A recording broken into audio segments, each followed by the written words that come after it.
Hello commandos, welcome to biomentors classes online.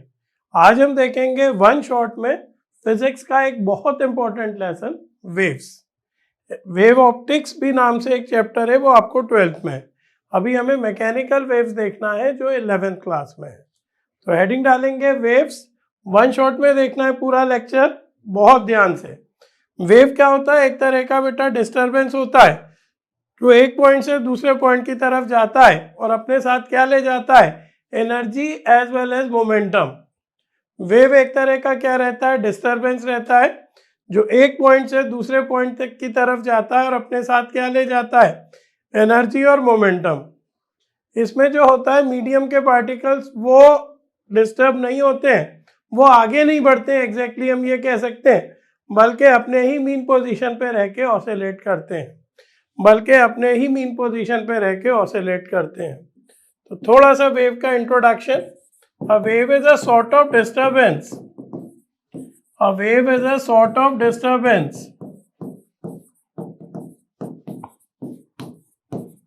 produced in a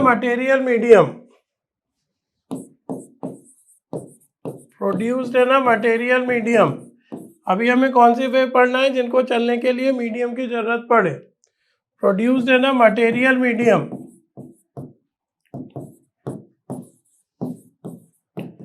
which propagates in a medium। ये आगे बढ़ेगी। which propagates in a medium with a definite speed।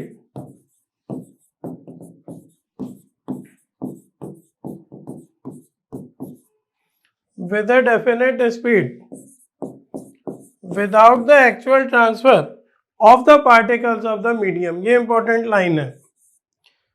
without the actual transfer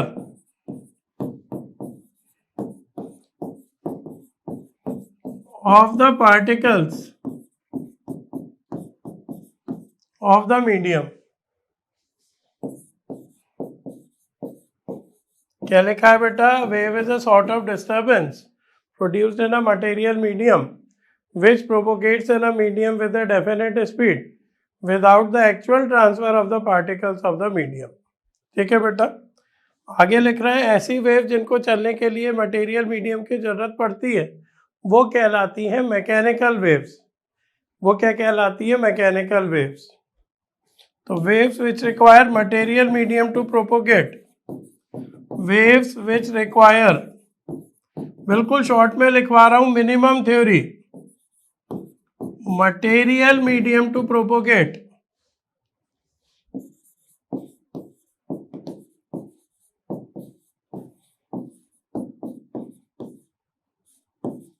are called mechanical waves.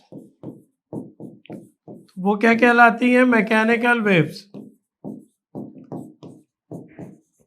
अब हमें निकला है mechanical wave दो तरह की होती हैं, ट्रांसवर्स वेव्स और लॉन्गिट्यूडनल वेव्स। क्या लिखा है इस स्लाइड में? ध्यान से देखो। वेव क्या है? एक तरह का डिस्टर्बेंस है जो किसी मटेरियल मीडियम में प्रोपोगेट करेगा, डेफिनेट स्पीड से प्रोपोगेट करेगा, लेकिन पार्टिकल्स मीडियम के डिस्टर्ब नहीं होंगे, ट्रांसफर नहीं होंगे। अब ऐसी वेव जिनको चलने के लिए मीडियम की जरूरत पड़ती है वो कहलाती है मैकेनिकल वेव्स। तो मैकेनिकल वेव दो तरह की होती है। Mechanical waves are of two types. तो ये दोनों वेव्स पढ़ना है आपको। पहला होता है transverse waves,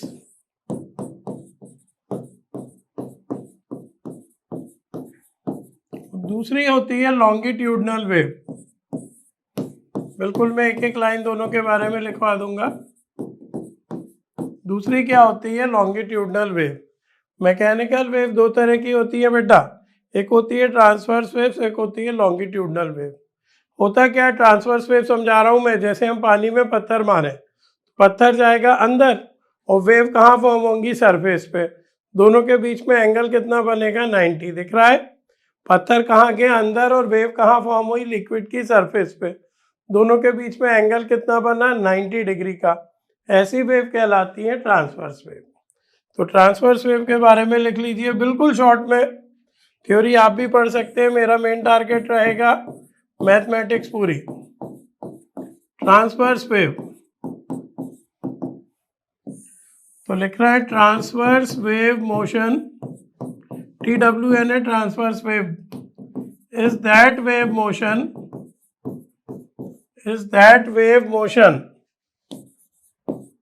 in which the particles of a medium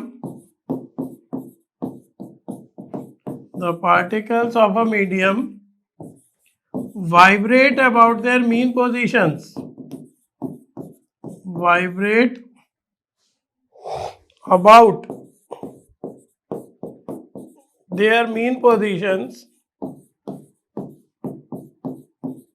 in a direction, किस डायरेक्शन में, perpendicular to the direction of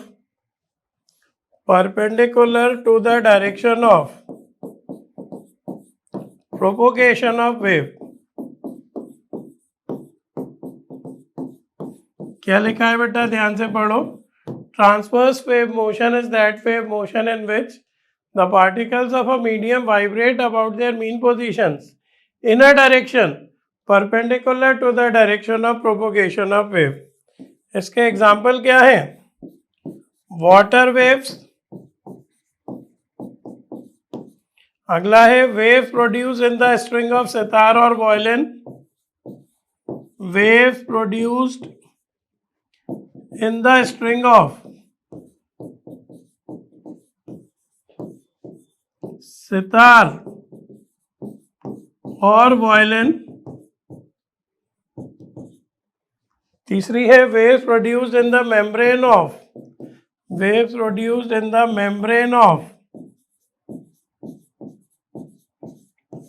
tabla और ढोलक. तो ये सारी वेव्स कौन सी होती हैं, ट्रांसवर्स वेव्स. क्या लिखा है, transverse wave motion is that wave motion in which the particles of a medium vibrate about their mean positions. Medium के पार्टिकल वाइब्रेट करते हैं किस डायरेक्शन में, in a direction perpendicular to the direction of propagation of wave. Example क्या लिखे, water waves, waves produce in the string of sitar और violin, waves produce in the membrane of tabla और ढोलक. ये सारी वेव्स कौन सी होती हैं, ट्रांसवर्स वेव. दूसरी वेव पढ़ लीजिए, लॉन्गिट्यूडनल वेव. दूसरी वेव पढ़ लीजिए, लॉन्गिट्यूडनल वेव. लॉन्गिट्यूडनल वेव क्या होती है, इसमें वाइब्रेशन वेव की डायरेक्शन में ही होता है. जैसे मैं बोल रहा हूं तो मेरी आवाज आगे जा रही है और मीडियम के पार्टिकल्स भी इसी डायरेक्शन में हिल रहे हैं. तो ऐसी वेव कहलाती है लॉन्गिट्यूडनल वेव. क्या लिखेंगे, longitudinal wave motion is that wave motion, longitudinal wave motion is that wave motion in which the particles of a medium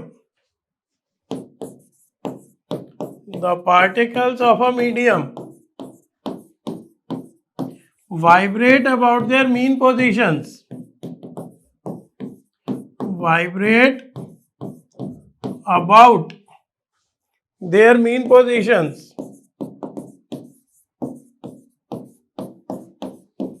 along the direction of propagation of wave, along the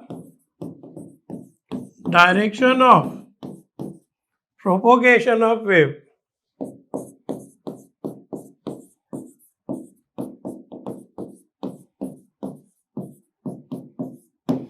क्या लिखा है, longitudinal wave motion is that wave motion in which the particles of a medium vibrate about their mean positions along the direction of propagation of wave. Example लिख लिया हमने sound wave. Example क्या लिख लिया, sound wave. Sound wave जैसे हम बोल रहे हैं तो साउंड कहाँ बढ़ रहा है, आगे बढ़ रहा है, और पार्टिकल्स भी कैसे डिस्टर्ब हो रहे हैं, इसी की डायरेक्शन में डिस्टर्ब हो रहे हैं. तो जब मीडियम पार्टिकल का डिस्टर्बेंस परपेंडिकुलर डायरेक्शन में हो तो ऐसी वेव कहलाती है ट्रांसवर्स वेव. और जब मीडियम पार्टिकल का डिस्टर्बेंस वेव प्रोपोगेशन की डायरेक्शन में हो तो ऐसी वेव कहलाती है लॉन्गिट्यूडनल वेव. जब मीडियम पार्टिकल का डिस्टर्बेंस वेव प्रोपोगेशन की डायरेक्शन में ही हो तो ऐसी वेव कहलाती है लॉन्गिट्यूडनल वेव. इसका एग्जाम्पल क्या है बेटा, बोलेंगे साउंड वेव. इसका एग्जाम्पल क्या है बेटा, बोलेंगे साउंड वेव. इसका एग्जाम्पल क्या है बेटा, बोलेंगे साउंड वेव। क्लियर है? अब बढ़ते हैं आगे। कुल मिला के आपको शुरुआत कहाँ से करनी है, वेव क्या होती है, कितने तरह की होती है। शुरुआत आपको कहाँ से करनी है, वेव क्या होती है, कितने तरह की होती है।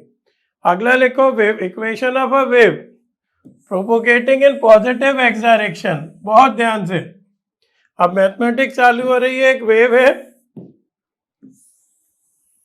वो पॉजिटिव एक्स डायरेक्शन में प्रोपोगेट हो रही है। पॉजिटिव एक्स समझते हो ना, आगे की तरफ जा रही है, तो इसकी इक्वेशन क्या होंगी। तो एक पार्टिकल लेंगे O पे, एक पार्टिकल लेंगे P पे। तो पहले मैं लिख रहा हूं, जो पार्टिकल पहले, कौन सा पार्टिकल वाइब्रेट करना चालू करेगा, O वाला, तो O वाले की इक्वेशन लिख रहा हूं। Displacement equation of a particle, ये अभी हम ऑसिलेशन करके आ रहे हैं। Displacement equation of a particle vibrating at point O is given by, vibrating at point O is given by, क्या लिख रहे हैं बेटा, displacement equation of a particle vibrating eight point O is given by, O point पे जो कोई particle है उसकी डिस्प्लेसमेंट इक्वेशन क्या होगी, वो O पॉइंट पे वाइब्रेट कर रहा है, y बराबर होगा a sine omega T. y बराबर क्या होगा बेटा, बोलेंगे a साइन ओमेगा टी, हम पढ़कर आ रहे हैं। y बराबर क्या होगा, a साइन ओमेगा टी। हम मान लेते हैं कि x डिस्टेंस पे कोई पार्टिकल है p, तो इसका वाइब्रेशन बाद में चालू होगा। वे पहले कौन सा पार्टिकल डिस्टर्ब होगा, O वाला, फिर थोड़ी देर बाद किस कौन डिस्टर्ब होगा, P पर आने वाला पार्टिकल। तो जो O पे आने वाला पार्टिकल है उसकी डिस्प्लेसमेंट इक्वेशन क्या है, y बराबर a साइन ओमेगा टी। अब जो P पर है उसकी इक्वेशन क्या होगी, displacement equation of a particle. क्या बताया आपको कि ये थोड़ी देर बाद वाइब्रेट होगा।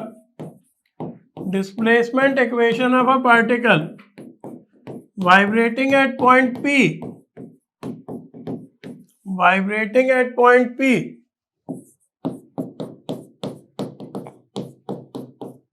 is given by,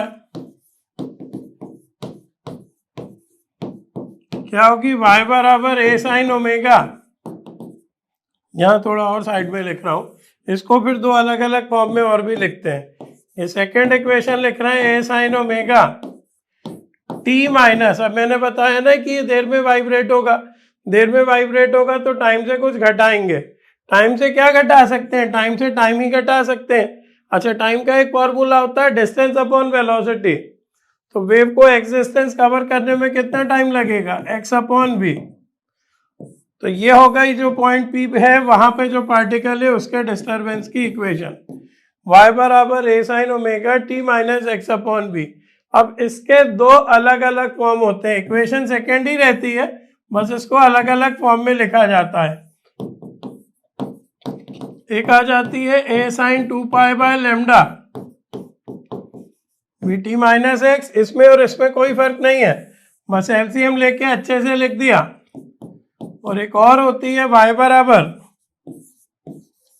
a sine 2 pi t upon T minus x upon lambda. y बराबर क्या होती है, a sine 2 pi t upon T minus x upon lambda. तो ये चार इक्वेशंस आपको याद रखना है। O पॉइंट की डिस्प्लेसमेंट इक्वेशन क्या होती है, y बराबर a sine omega T. O point की डिस्प्लेसमेंट इक्वेशन क्या होती है, y बराबर a sine omega T. P point पे जो पार्टिकल है उसकी डिस्प्लेसमेंट इक्वेशन क्या होगी, a sine omega t minus x upon v।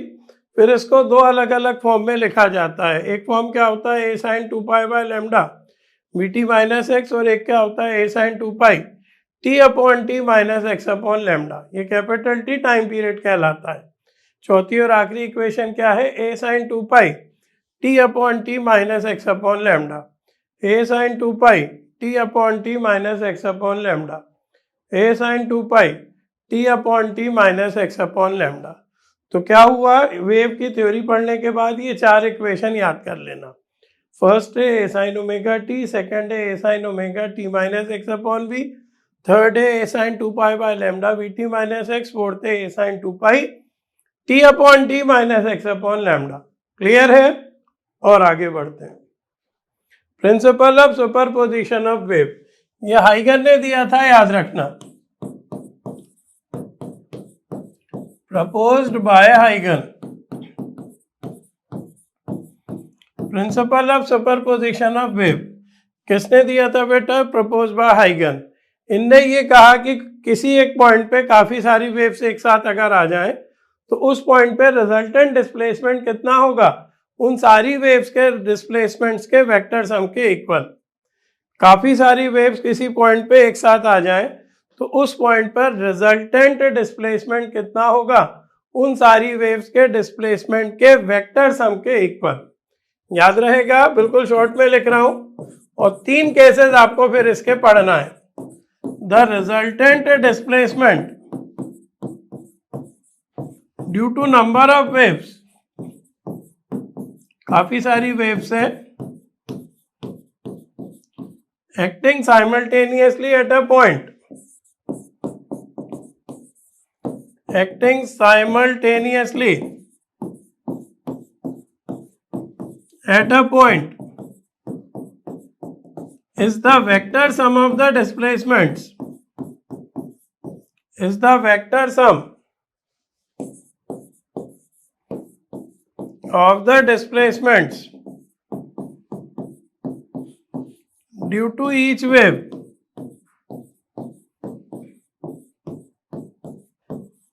acting individually। क्या है? ध्यान से पढ़ो।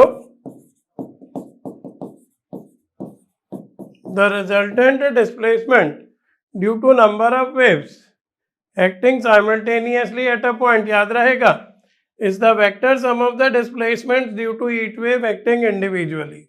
मतलब रिजल्टेंट डिस्प्लेसमेंट को अगर y से लिखें तो y इक्वल टू क्या होता है? y1 प्लस y2 सब पे वेक्टर साइन लगाना plus y3 up to yn। Resultant displacement को अगर y से लिखें तो y बराबर क्या होता है? y1 plus y2 plus y3 plus dot dot dot up to yn। Resultant displacement को अगर y से लिखें तो y बराबर क्या होता है? y1 plus y2 plus y3 plus dot dot dot up to yn। अब क्या है बेटा? याद रखो, ये जो प्रिंसिपल है ये ट्रांसवर्स और लॉन्गिट्यूडनल दोनों के लिए लगता है। Equally holds good for transverse as well as longitudinal waves, as well as for longitudinal waves।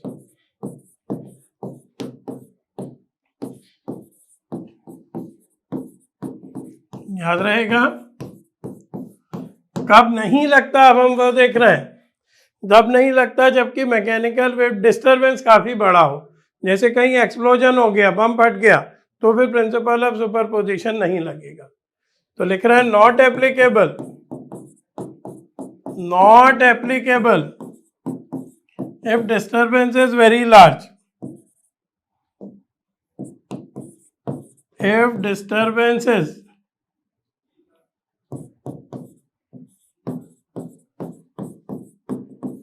Very large.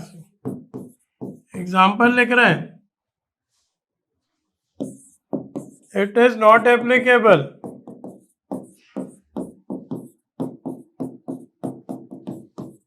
in case of shock waves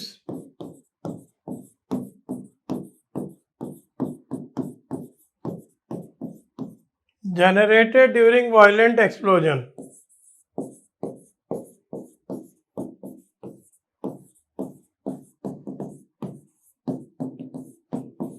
It is not applicable in case of shock waves generated during violent explosion। अब सवाल उठता है cases of superposition. Superposition के कितने cases हमें पढ़ने हैं? Cases of superposition, superposition के कितने केसेस हमें पढ़ने हैं? सुपरपोजिशन के 3 केसेस हमें पढ़ने हैं। एक कहलाता है इंटरफियरेंस, ये मेनली 12th में है तो अभी बिल्कुल शॉर्ट में पढ़ना है। एक है बीट्स और एक है स्टेशनरी वेव्स। सुपरपोजिशन के कितने केसेस हमें पढ़ना है? सुपरपोजिशन के 3 केसेस हमें पढ़ना है। इंटरफेरेंस पढ़ना है, बीट्स पढ़ना है, स्टेशनरी वेव्स पढ़ना है। सुपरपोजिशन के कितने केसेस हमें पढ़ना है? सुपरपोजिशन के 3 केसेस हमें पढ़ना है, इंटरफेरेंस, बीट्स और स्टेशनरी वेव्स। सुपरपोजिशन के 3 केसेस हमें पढ़ना है, क्या क्या बेटा बोलेंगे? इंटरफेरेंस, बीट्स और स्टेशनरी वेव्स। सुपरपोजिशन के 3 केसेस हमें पढ़ना है। तो ये कंप्लीट हुआ principal of superposition of waves. ये हाइगन ने दिया था। ये क्या कहता है? रिजल्टेंट डिस्प्लेसमेंट किसके इक्वल होता है? Vector sum of the displacements के। कौन सी वेव्स के लिए लगता है? दोनों वेव्स के लिए लगता है, ट्रांसवर्स और लॉन्गिट्यूडनल दोनों के लिए। कब नहीं लगता? जबकि मैकेनिकल वेव डिस्टर्बेंस काफी बड़ा हो, जैसे एक्सप्लोजन हुआ और शॉक वेव प्रोड्यूस हुई, तो प्रिंसिपल ऑफ सुपरपोजिशन नहीं लगेगा। कितने केसेस पढ़ना है सुपरपोजिशन के? हमें सुपरपोजिशन के 3 केसेस पढ़ना है, इंटरफेरेंस पढ़ना है, बीट्स पढ़ना है, स्टेशनरी वेव्स पढ़ना है। क्लियर है? अब बढ़ते हैं आगे। केसेस ऑफ सुपरपोजिशन मैंने आपको बता दिया, फिर से बता देता हूं। हमें पढ़ना है इंटरफेरेंस, ये मेनली 12th में है वैसे। हमें पढ़ना है बीट्स और हमें पढ़ना है स्टेशनरी वेव्स। और हमें पर क्या पढ़ना है बेटा? बोलेंगे स्टेशनरी वेव्स। तो जितना आपको बताएं ध्यान से देखिएगा। कौन कौन से सुपरपोजिशन के केसेस पढ़ना है? क्लियर है? इंटरफेरेंस, बीट्स और स्टेशनरी वेव्स। चलिए अब एक एक को स्टार्ट करें। मेन हमारा टारगेट रहेगा फॉर्मूले। हेडिंग डालेंगे इंटरफेरेंस। मेरे पास 2 वेव्स हैं, चाहे वो लाइट वेव हो चाहे साउंड वेव्स हो, ठीक है बेटा, जिनकी फ्रीक्वेंसी सेम होना जरूरी है और एम्पलीट्यूड लगभग सेम हो, या सेम भी हो तो चलेंगे, सेम या लगभग सेम हो, फ्रीक्वेंसी तो बिल्कुल सेम होनी चाहिए। मेरे पास 2 वेव्स हैं जिनकी फ्रीक्वेंसीज क्या है? सेम, और एम्पलीट्यूड क्या है? सेम या लगभग सेम। वो एक दूसरे से मिलती हैं। तो उनके मिलने से क्या होता है? बजाय वो अलग अलग चलने के, एक साथ चलने लगती हैं और अपनी एनर्जी को रीडिस्ट्रीब्यूट कर लेती हैं। इसके लिए जरूरी है फ्रीक्वेंसी सेम हो, एम्पलीट्यूड सेम या लगभग सेम हो। तो क्या करेंगी? बजाय वो अलग अलग चलने के अपनी एनर्जी को रीडिस्ट्रीब्यूट कर लेंगी और मिल जाएंगी। तो इस फेनोमेना को कहेंगे इंटरफेरेंस। अगर रिजल्ट बढ़ रहा है इंटरफेरेंस के कारण तो वो इंटरफेरेंस कहलाएगा कंस्ट्रक्टिव, और अगर रिजल्ट कम हो रहा है इंटरफेरेंस के कारण तो वो इंटरफेरेंस कहलाएगा डिस्ट्रक्टिव। तो इंटरफेरेंस में क्या हो सकता है? रिजल्ट बढ़ भी सकता है, कम भी हो सकता है। अगर बढ़ेगा तो क्या होगा? कंस्ट्रक्टिव इंटरफेरेंस होगा, और अगर कम होगा तो क्या होगा? डिस्ट्रक्टिव इंटरफेरेंस होगा। तो शॉर्ट में लिखिए, when two light or sound waves interference दोनों में होता है, जबकि 11th में हमें सिर्फ क्या पढ़ना है? साउंड वेव पढ़ना है। ऑफ सेम फ्रीक्वेंसी सेम होनी चाहिए, of same frequencies and slightly different amplitude slightly different हो तो चलेगा। Superimpose over one another, एक दूसरे से मिल जाएंगी ये। Superimpose over one another क्या होगा? Then at there points of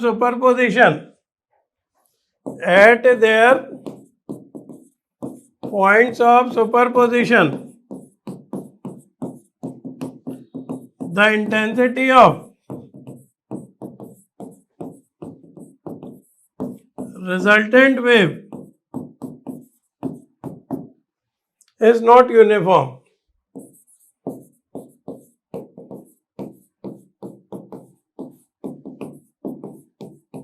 क्या हुआ बेटा? when two light or sound waves of same frequencies and slightly different amplitude superimpose over one another, क्या होगा? then at their points of superposition the intensity of resultant wave is not uniform. आगे लिखो, this phenomena of, underline करके लिख लो चाहो तो, this phenomena of redistribution of energy. क्या होता है इसमें? Redistribution of energy. ये पूछा जाता है कि इंटरफेरेंस में होता क्या है।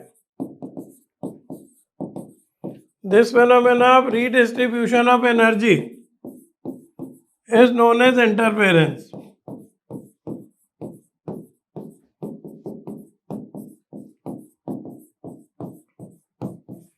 अब मिलने से क्या हो सकता है? रिजल्ट बढ़ भी सकता है, रिजल्ट कम भी हो सकता है। कुल मिला के इंटरफेरेंस दो तरह का होता है। It may be of two types. Interference कितना होता है? दो तरह का होता है। It may be of two types. अभी तक क्या लिखा है देखो, जब मेरे पास दो वेव है जिनकी फ्रीक्वेंसी सेम है, एम्पलीट्यूड लगभग सेम है, वो एक दूसरे से मिल गए, तो मिलने से क्या हुआ? रिजल्टेंट वेव की इंटेंसिटी यूनिफॉर्म नहीं हुई, तो एनर्जी के रीडिस्ट्रीब्यूशन की इस घटना को क्या कहते हैं? इंटरफेरेंस कहते हैं। ये दो तरह का होता है। अब हम लिख रहे हैं कौन से दो तरह। एक होता है कंस्ट्रक्टिव इंटरफेरेंस, नाम से ही समझ में आ रहा है इसमें क्या होता होगा।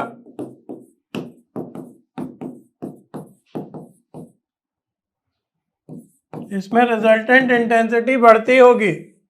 कंस्ट्रक्टिव इंटरफेरेंस में क्या होता होगा? रिजल्टेंट इंटेंसिटी क्या होती होगी? वेव की बढ़ती होगी, नाम में छुपा है। और एक होता है बेटा डिस्ट्रक्टिव इंटरफेरेंस।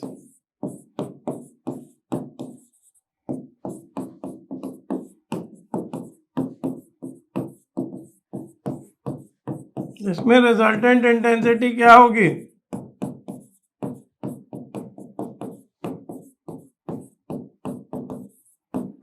कम होगी। कंस्ट्रक्टिव इंटरफेरेंस में रिजल्टेंट इंटेंसिटी बढ़ेगी, डिस्ट्रक्टिव इंटरफेरेंस में रिजल्टेंट इंटेंसिटी कम होगी। कंस्ट्रक्टिव इंटरफेरेंस में रिजल्टेंट इंटेंसिटी बढ़ेगी, डिस्ट्रक्टिव इंटरफेरेंस में रिजल्टेंट इंटेंसिटी कम होगी। अब इसके मैथमेटिकल बता रहा हूं, सारे फॉर्मूले इंटरफेरेंस के मैं आपको बता दे रहा हूं, तो लिख लीजिएगा मैथमेटिकल एनालिसिस। मैथमेटिकल एनालिसिस, जितने भी फॉर्मूले हो सकते हैं इंटरफेरेंस के मैं आपको बता रहा हूं। तो लिखेंगे let two participant waves are. दो पार्टिसिपेंट वेव्स कौन कौन सी हैं वो देख रहे हैं। पहली है y1 बराबर a1 साइन ओमेगा टी, दूसरी है y2 बराबर a2 sign omega T plus five. एक वेव कौन है? a1 साइन ओमेगा टी, दूसरी वेव कौन है? a2 sign omega T plus five. Five यहाँ पर क्या कहलाता है? Phase difference. फाइव यहाँ पर क्या कहलाता है? Phase difference. ये सब हम ऑसिलेशन में पढ़कर आए। कुल मिला के इस वेव का एम्पलीट्यूड कितना है? a1, इस वेव का एम्पलीट्यूड कितना है? a2। अब ये दोनों मिलने वाली हैं। पहला फॉर्मूला आ रहा है amplitude of resultant wave. Amplitude of resultant wave, तो जो इनके वेव के मिलने से जो रिजल्टेंट वेव तैयार होगी उसका एम्पलीट्यूड क्या होगा? a बराबर रूट के अंदर a1 square plus a2 square plus 2a1 a2 cos five. ये होता है रिजल्टेंट वेव का एम्पलीट्यूड। क्या होता है? a बराबर रूट के अंदर a1 square plus a2 square plus 2a1 a2 cos five. Amplitude of resultant wave क्या होता है? a बराबर रूट के अंदर a1 square plus a2 square plus 2a1 a2 cos five. इसकी मैक्सिमम वैल्यू क्या होती है? ये बीट्स लिखा हुआ आ गया। इसकी मैक्सिमम वैल्यू क्या होती है वो देख रहे हैं। इसकी मैक्सिमम वैल्यू क्या होती है? a max a1 plus a2। एक वेव का एम्पलीट्यूड a1 है, एक का एम्पलीट्यूड a2 है, तो रिजल्टेंट ज्यादा से ज्यादा कितने ऊपर जाएगा? a1 plus a2। कब? जबकि फेज एंगल या तो हो ही ना, और या इवन एंगल्स पे हो, 0, 2 पाई, 4 पाई, 6 पाई, डॉट डॉट डॉट करके 2n पाई। 2n पाई क्या है? General formula. तो जब एंगल इतना होगा फेज डिफरेंस, तो एम्पलीट्यूड मैक्सिमम होगा। इसकी मिनिमम वैल्यू क्या होगी? A1 minus A2। एम्पलीट्यूड की मिनिमम वैल्यू क्या होगी? A1 minus A2। कब? जबकि फेज एंगल कितना हो? पाई, ऑड वाले 3 pi 5 pi dot dot dot 2n minus 1 pi. तो इस फेज एंगल पे हमें डिस्ट्रक्टिव इंटरफेरेंस मिलेगा और एम्पलीट्यूड की मिनिमम वैल्यू क्या होगी बेटा? बोलेंगे A1 माइनस A2। अच्छा, एक चीज होती है इंटेंसिटी, वेव की इंटेंसिटी, इसको हम आई से लिखते हैं। ये प्रोपोर्शनल होती है एम्पलीट्यूड के स्क्वायर के। तो इंटेंसिटी इक्वल टू क्या हो जाएगा? कोई कांस्टेंट इनटू एम्पलीट्यूड का स्क्वायर। तो मैक्सिमम इंटेंसिटी क्या हो जाएगी? कोई constant into A1 plus A2 का स्क्वायर। मिनिमम इंटेंसिटी कितनी हो जाएगी? कोई constant into A1 minus A2 का स्क्वायर। दोनों को डिवाइड कर दो तो I maximum bye I minimum क्या आ जाएगा? कैसे के कट जाएगा? A1 प्लस A2 का होल स्क्वायर अपॉन, बहुत सवाल बनते हैं इस पे, A1 माइनस A2 का होल स्क्वायर। ये एक और फार्मूला आ गया मैक्सिमम टू मिनिमम इंटेंसिटी का। बहुत ध्यान से, इंटरफेरेंस में आपको लगभग इतने फार्मूले करने पड़ेंगे। देख लीजिए क्या क्या। एक तो आपको एम्पलीट्यूड रटना पड़ेगा, रिजल्टेंट एम्पलीट्यूड कितना होता है बेटा? बोलेंगे रूट के अंदर A1 square plus A2 square plus 2A1 A2 cos pi. इसकी मैक्सिमम वैल्यू क्या होती है? A1 plus A2 even angles पे। इसकी मिनिमम वैल्यू क्या होती है? A1 minus A2 odd angles पे। इंटेंसिटी किसके प्रोपोर्शनल होती है? एम्पलीट्यूड के स्क्वायर के। तो इंटेंसिटी इक्वल टू क्या होता है? कोई कांस्टेंट इनटू एम्पलीट्यूड का स्क्वायर। तो मैक्सिमम इंटेंसिटी कितनी होती है? कोई constant into A1 plus A2 का होल स्क्वायर। मिनिमम कितनी होती है? कोई constant into A1 minus A2 का होल स्क्वायर। तो I maximum bye I minimum क्या होता है? A1 प्लस A2 का whole square upon A1 minus A2 का whole square. I max by I minimum क्या होता है बेटा? बोलेंगे A1 प्लस A2 का whole square upon A1 minus A2 का होल स्क्वायर। तो इंटरफेरेंस में आपको इतने फॉर्मूले ध्यान रखना है। अब सुपरपोजिशन के दूसरे केसेस पे आ जाइए। बीट्स, बीट्स कब प्रोड्यूस होती हैं? ध्यान से सुनना। जब मेरे पास ऐसी दो वेव हो जिनकी फ्रीक्वेंसी लगभग सेम हो, यानी फ्रीक्वेंसियों में थोड़ा सा डिफरेंस होना चाहिए और एम्पलीट्यूड सेम हो। इंटरफेरेंस का उल्टा, उसमें हमने लिखा था फ्रीक्वेंसी सेम हो और एम्पलीट्यूड लगभग सेम हो। अब हम कह रहे हैं कि एम्पलीट्यूड सेम हो और फ्रीक्वेंसी लगभग सेम हो, तो मिलती हैं। तो उनके मिलने से क्या होता है? जो रिजल्टेंट वेव आती है वो अल्टरनेट ऑर्डर में घटती बढ़ती है। तो साउंड के घटने और बढ़ने को कहते हैं बीट्स। बीट्स यानी धड़कन। तो किसे कहते हैं बेटा? एक धड़कन, जैसे हमारा दिल धड़क रहा है तो तेज भी होता है, धीमे भी होता है, तेज भी होता है, धीमे भी होता है। तो तेज को कहते हैं धड़कन की, धीमे को कहते हैं धड़कन। एक तेज आवाज और एक धीमी आवाज, ये मिलकर एक धड़कन बनाती हैं। फिर हम दिल की धड़कन सुनने बैठे तो हमें धीमे आवाज तो नहीं सुनाई देगी, हमें तो तेज आवाज ही सुनाई देगी। तो दो तेज आवाजों के बीच में जो टाइम लगता है वो कहलाता है बीट पीरियड। जो दो तेज आवाजों के बीच में जो टाइम लगता है वो कहलाता है बीट पीरियड। उसके बाद हमें लिखना है एक सेकंड में हमें जितनी बीट सुनाई देती हैं वो कहलाती हैं बीट फ्रीक्वेंसी। एक सेकंड में हमें जितनी बीट सुनाई देती हैं वो कहलाती है बीट फ्रीक्वेंसी। एक सेकंड में हमें जितनी बीट सुनाई देती है वो कहलाती है बीट फ्रीक्वेंसी। और आखिरी लिखना है एक सेकंड में हम ज़्यादा से ज़्यादा कितनी धड़कन सुन सकते हैं? एक सेकंड में हम ज़्यादा से ज़्यादा 10 धड़कन सुन सकते हैं। 10 बार तेज आवाज़ और तेज हो आवाज़ और धीमी हो तो हम सुन सकते हैं। इससे ज़्यादा अगर होगा तो हमें लगेगा कि साउंड लगातार चल रहा है। बहुत ध्यान से बीट्स के 4 पॉइंट या 5 पॉइंट लिखना, बहुत ध्यान से, पूरी बीट्स इसमें आ जाएगी। पहला पॉइंट है व्हेन टू साउंड वेव्स, बहुत ध्यान से, of same amplitudes, amplitude same होना चाहिए, एंड स्लाइटली डिफरेंट फ्रीक्वेंसीज, और फ्रीक्वेंसी में डिफरेंस होना चाहिए, and slightly different frequencies are sounded together,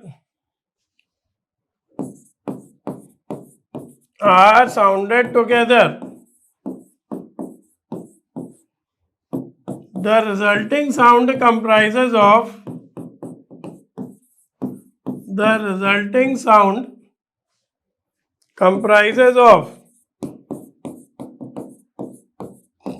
alternate maxima and minima. क्या लिखा था? Resulting sound comprises of alternate maxima and minima. Underline करके लिखना आप। This phenomena of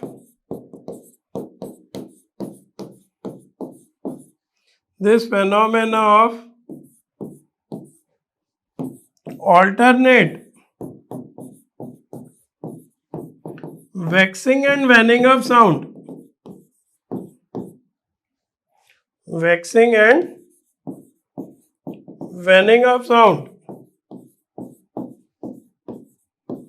at regular intervals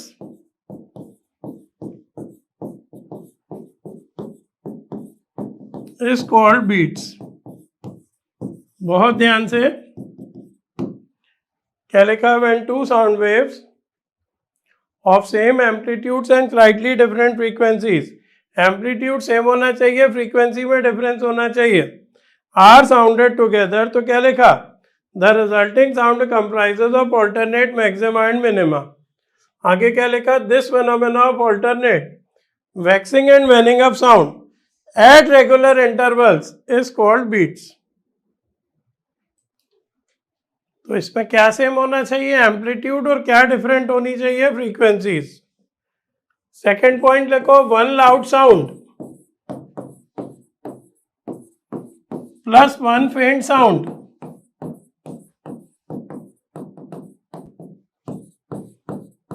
is equal to one beat.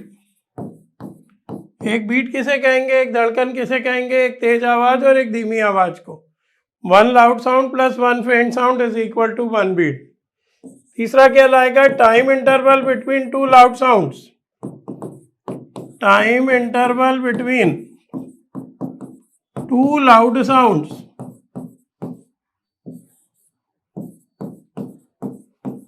ये कहलाता है बेटा बीट पीरियड।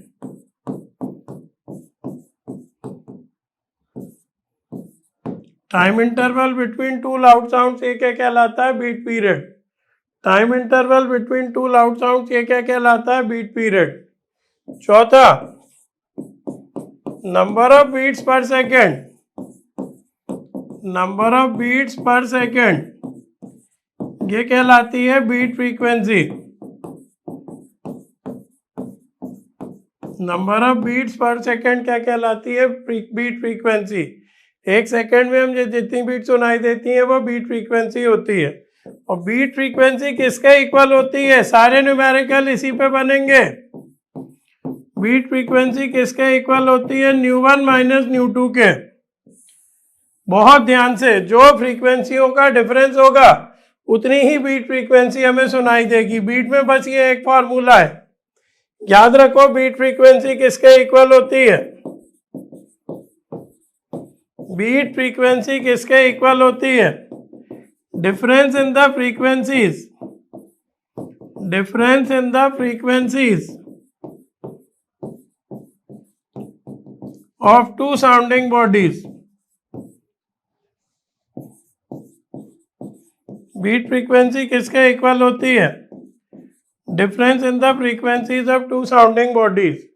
बीट फ्रीक्वेंसी किसके इक्वल होती है? Difference in the frequencies of two sounding bodies. जो भी आपकी दो वेव्स हैं उनकी फ्रीक्वेंसी के डिफरेंस के इक्वल, जो भी आपकी दो वेव्स हैं उनकी फ्रीक्वेंसी के डिफरेंस के इक्वल। लास्ट पॉइंट लिख रहे हैं, पांचवा पॉइंट लिख रहे हैं, maximum number of beats hertz per second. एक सेकेंड में हम ज्यादा कितनी बीट सुन सकते हैं? Maximum number of beats hertz per second is 10। तो 10 बीट से ज्यादा हम नहीं सुन सकते।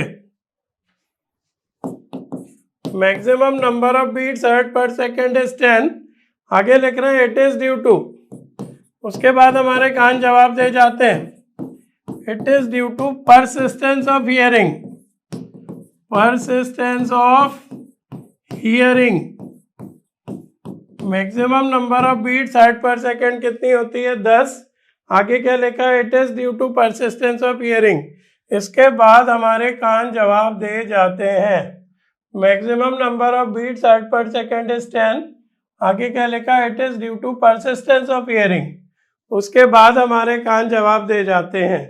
तो ये सुपरपोजिशन का सेकेंड केस आपका खत्म हुआ। कैसी दो वेव होनी चाहिए जिनकी फ्रीक्वेंसियों में डिफरेंस हो और एम्पलीट्यूड सेम हो, तो उनको बजाने पर क्या होता है, हमें ऑल्टरनेट ऑर्डर में मैक्सिमा और मिनिमा सुनाई देते हैं। तो ये कहलाती हैं बीट्स। एक तेज आवाज और एक धीमी आवाज मिलके एक बीट बनाती है। दो तेज आवाजों के बीच लगे टाइम को कहते हैं बीट पीरियड। एक सेकंड में सुनाई देने वाली बीट्स को कहते हैं बीट फ्रीक्वेंसी। ये किसके इक्वल होती है, nu one minus nu two के। ये किसके इक्वल होती है, nu one minus nu two के।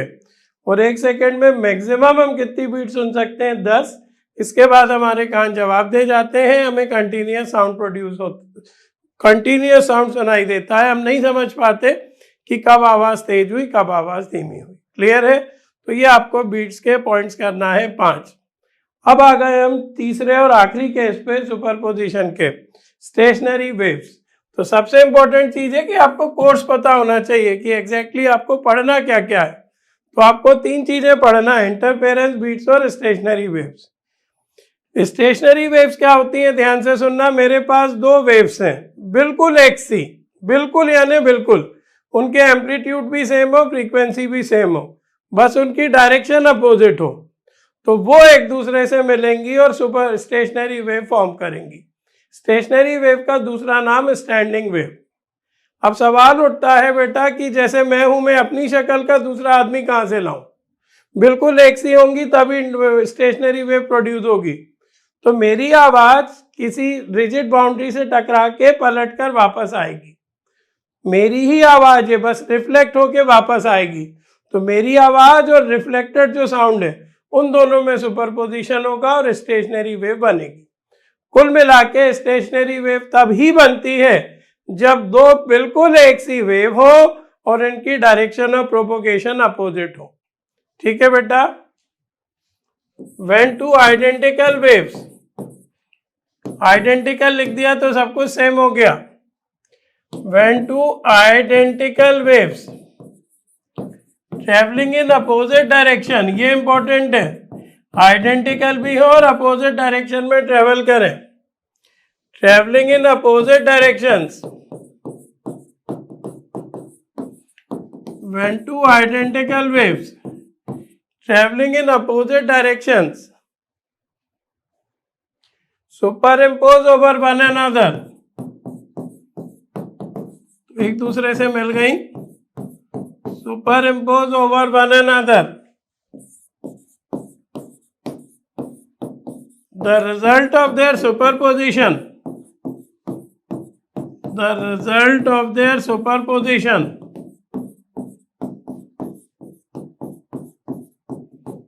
is a set of wave। क्या बना? which only expand and shrink, which only expand and shrink but do not propagate in any direction, वो अपनी ही जगह रह के फैलेगी और सिकुड़ेगी। Which only expand and shrink but do not propagate in any direction. याद रहेगा, such waves are called stationary waves और स्टैंडिंग वेव्स।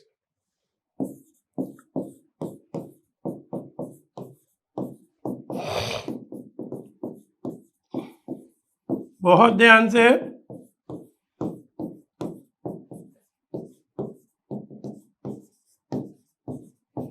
मेरे पास 2 वेव्स हैं, बिल्कुल एक सी होनी चाहिए और उनके डायरेक्शन अपोजिट होने चाहिए। मेरे पास दो एक सी वेव है जो बिल्कुल एक सी होनी चाहिए और उनकी डायरेक्शन अपोजिट होनी चाहिए, तो उनके सुपर इम्पोजिशन से कैसी वेव बनेगी जो अपनी ही जगह रह के एक्सपांड और श्रिंक करेगी और किसी भी डायरेक्शन में आगे नहीं बढ़ेगी, अपनी ही जगह पर रह के एक्सपांड और श्रिंक करेगी लेकिन किसी भी डायरेक्शन में आगे नहीं बढ़ेगी। ऐसी वेव को कहते हैं स्टेशनरी वेव या स्टैंडिंग वेव। इसकी मैथमेटिक्स क्या है, तो लिखो let two participant waves are, कौन सी पार्टिसिपेंट वेव्स होना चाहिए,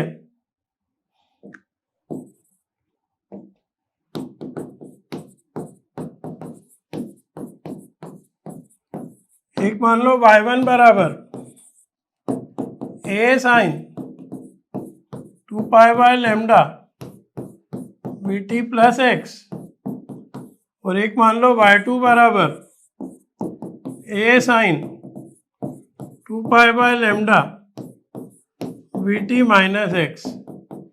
एक वेव क्या है a sine 2 pi by lambda vt plus x और एक वेव क्या है a sine 2 pi by lambda vt minus x।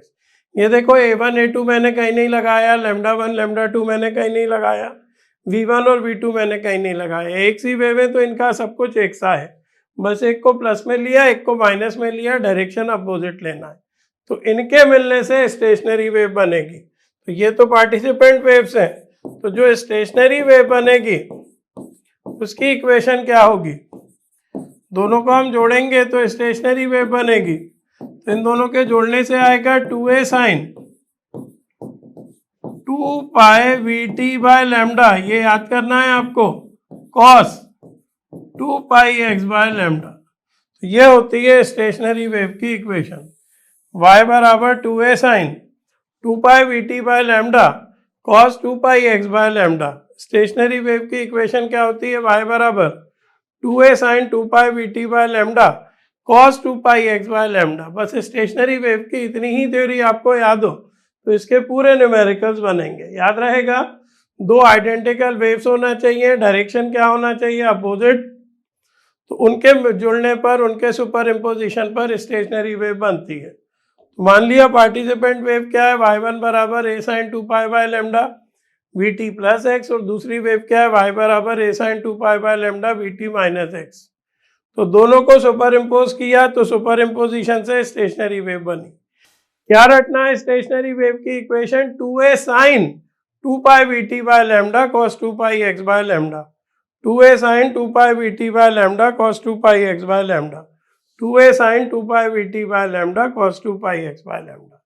याद रहेगा, बहुत ध्यान से। चलिए आगे बढ़ते हैं।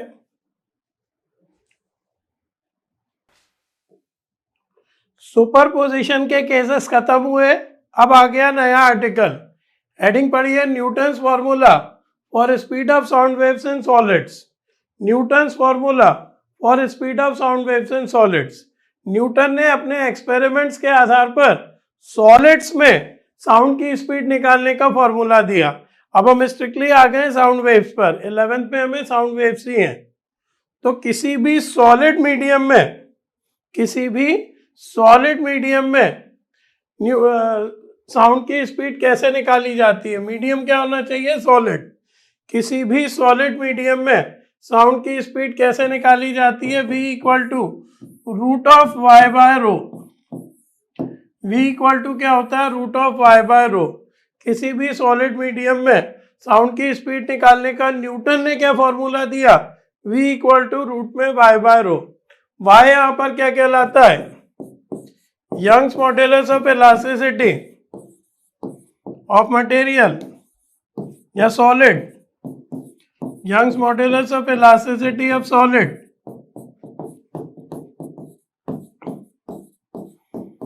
और रो यहाँ पर क्या कहलाता है, डेंसिटी ऑफ मीडियम। तो आज भी सॉलिड मीडियम में साउंड की स्पीड ऐसे निकाली जाती है। रो क्या कहलाता है, डेंसिटी ऑफ मीडियम। रो क्या कहलाता है, डेंसिटी ऑफ मीडियम। y क्या कहलाता है, यंग्स मॉड्यूलस ऑफ इलास्टिसिटी, और रो क्या कहलाता है, डेंसिटी। y क्या कहलाता है, यंग्स मॉड्यूलस ऑफ इलास्टिसिटी, और रो क्या कहलाता है, डेंसिटी। y क्या कहलाता है, यंग्स मॉड्यूलस ऑफ इलास्टिसिटी, और रो क्या कहलाता है, डेंसिटी। तो किसी भी सॉलिड मीडियम में साउंड की स्पीड कैसे निकाली जाती है? v equal to root of Y by rho. याद रहेगा, वाई यानी Young's modulus of elasticity, elasticity में पढ़ा होगा, और रो यानी डेंसिटी। तो सॉलिड मीडियम में आज भी साउंड की स्पीड इसी फॉर्मूले से निकाली जाती है। क्लियर है? आगे बढ़ना है सेकेंड हेडिंग इस आर्टिकल की, Newton's formula for speed of sound wave in liquids. अब किसी लिक्विड मीडियम में साउंड की स्पीड कैसे निकाली जाएगी वो देखते हैं। Newton's formula for speed of sound wave in liquids. तो लिक्विड्स में साउंड की स्पीड निकालने का फॉर्मूला है v equal to root of K by rho. Liquid medium में साउंड की स्पीड निकालने का फॉर्मूला है v equal to root of K by rho. Liquid medium में साउंड की स्पीड निकालने का फॉर्मूला है v equal to root of K by rho. K यहाँ पर कहलाता है bulk modulus of elasticity of liquid, bulk modulus of elasticity of liquid, और रो यहाँ पर क्या कहलाता है? Density of liquid. रो यहाँ पर क्या कहलाता है? Density of liquid. रो यहाँ पर क्या कहलाता है? Density of liquid. तो किसी भी लिक्विड मीडियम में साउंड की स्पीड आज भी ऐसे ही निकाली जाती है, v equal to root of K by rho. K यानी क्या होता है? बल्क मॉडुलस ऑफ इलास्टिसिटी किसका? लिक्विड का। और रो यानी क्या होती है? डेंसिटी किसकी? लिक्विड की। तो किसी भी लिक्विड मीडियम में साउंड की स्पीड निकालने का फॉर्मूला क्या है बेटा? बोलेंगे v equal to root of K by rho. किसी भी लिक्विड मीडियम में साउंड की स्पीड निकालने का क्या फॉर्मूला है बेटा? बोलेंगे v equal to root of K by rho. किसी भी लिक्विड मीडियम में साउंड की स्पीड निकालने का क्या फॉर्मूला है? v equal to root of K by rho. अगली हेडिंग डालेंगे Newton's formula for speed of sound waves in gases. Gases में इनका फॉर्मूले को गलत कर दिया गया था। सॉलिड में न्यूटन का फॉर्मूला एक्सेप्टेबल है, लिक्विड मीडियम में न्यूटन्स फॉर्मूला एक्सेप्टेबल है, लेकिन गैसियस मीडियम में न्यूटन ने गलती कर दी थी। तो क्या हेडिंग है? Newton's formula for speed of sound waves in gases. तो क्या क्या याद रखना है इसमें? इनने एज्यूम किया, न्यूटन एज्यूम्ड दैट, बस यही ये गड़बड़ कर गए। Newton assumed that the speed of sound waves या the propagation of sound waves, the propagation of sound waves, the propagation of sound waves in any gaseous medium, in any gaseous medium is an example of isothermal process। इनने माना sound का किसी gaseous medium में चलना isothermal process का example है। तो यहाँ ये गड़बड़ कर गए। इन any gaseous medium is an example of isothermal process. इनने क्या माना कि किसी भी गैसियस मीडियम में साउंड का चलना आइसोथर्मल प्रोसेस का एग्जाम्पल है। किसी भी गैसियस मीडियम में साउंड का चलना किसका एग्जाम्पल है? आइसोथर्मल प्रोसेस का एग्जाम्पल है।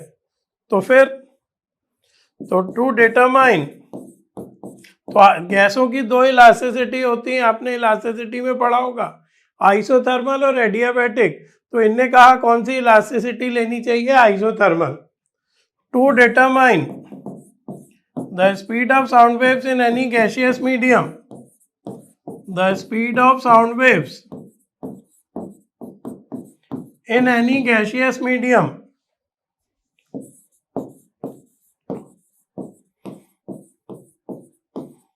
isothermal elasticity of gas is considered,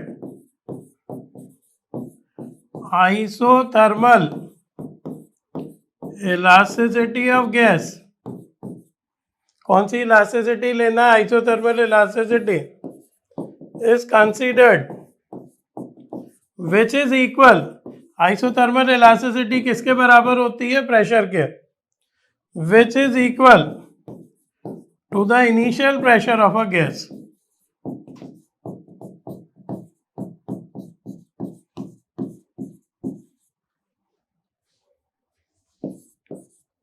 क्या कहा न्यूटन ने? दोनों पॉइंट ध्यान रखिएगा। न्यूटन ने कहा कि साउंड का किसी गैसियस मीडियम में चलना आइसोथर्मल प्रोसेस का एग्जाम्पल है। तो हमें कौन सी इलास्टिसिटी लेनी चाहिए? आइसोथर्मल इलास्टिसिटी लेनी चाहिए, जो किसके इक्वल होती है? इनिशियल प्रेशर के इक्वल होती है।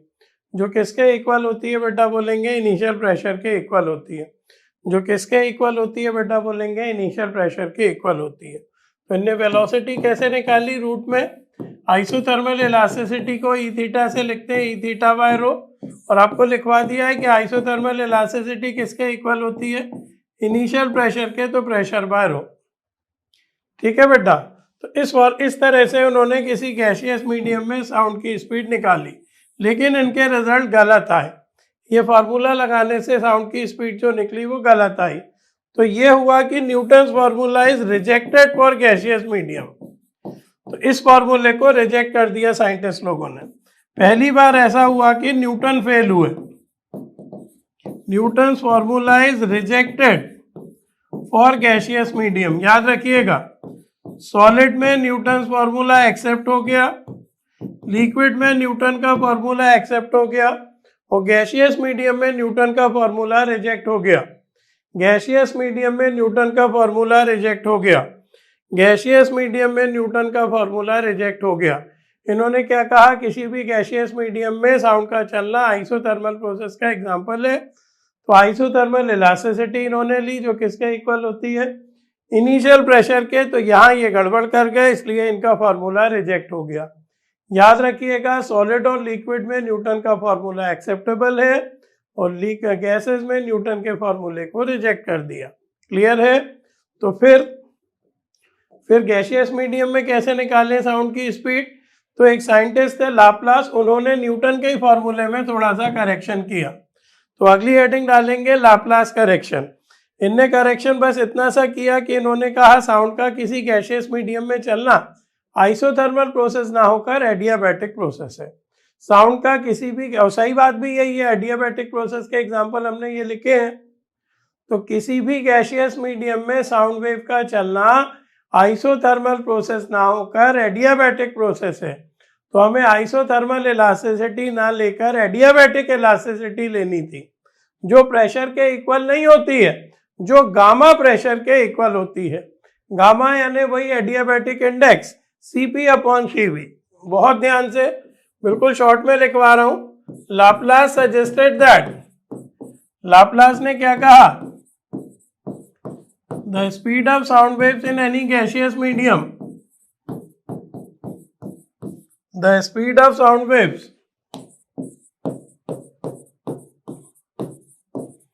in any gaseous medium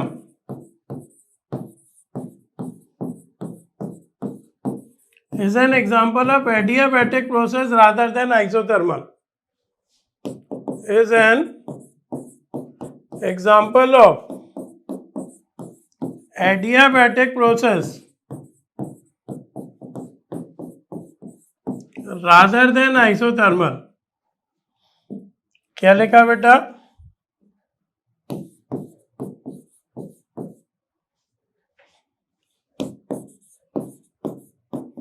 sound का किसी गैसियस मीडियम में चलना एडियाबैटिक प्रोसेस का एग्जाम्पल है आइसोथर्मल की बजाय।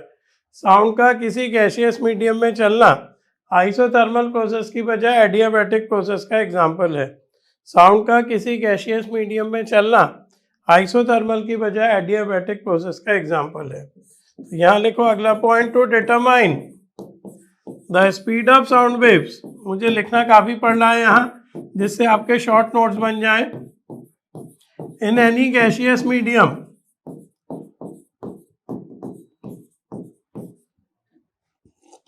इन any gaseous medium adiabatic elasticity of a gas is considered. कौन सी इलास्टिसिटी लेना है? Adiabatic, adiabatic elasticity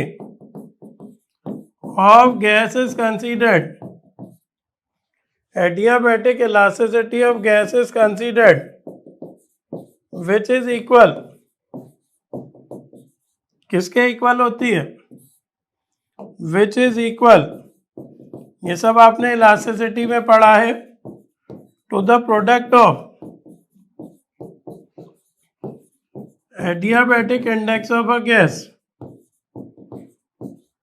adiabatic index यानी gamma, which is equal to the product of adiabatic index of a gas and initial pressure.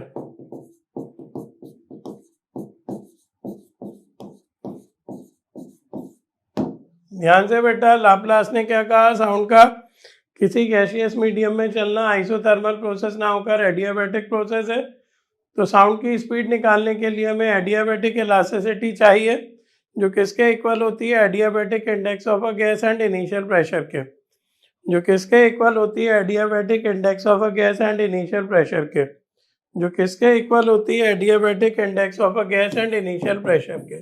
तो V equal to adiabatic elasticity को ई phi से लिखते हैं, ई फाई बाय रो, और ई फाई जो है प्रेशर के इक्वल नहीं होता है, ई फाई गामा प्रेशर के इक्वल होता है, तो गामा पी बाय रो।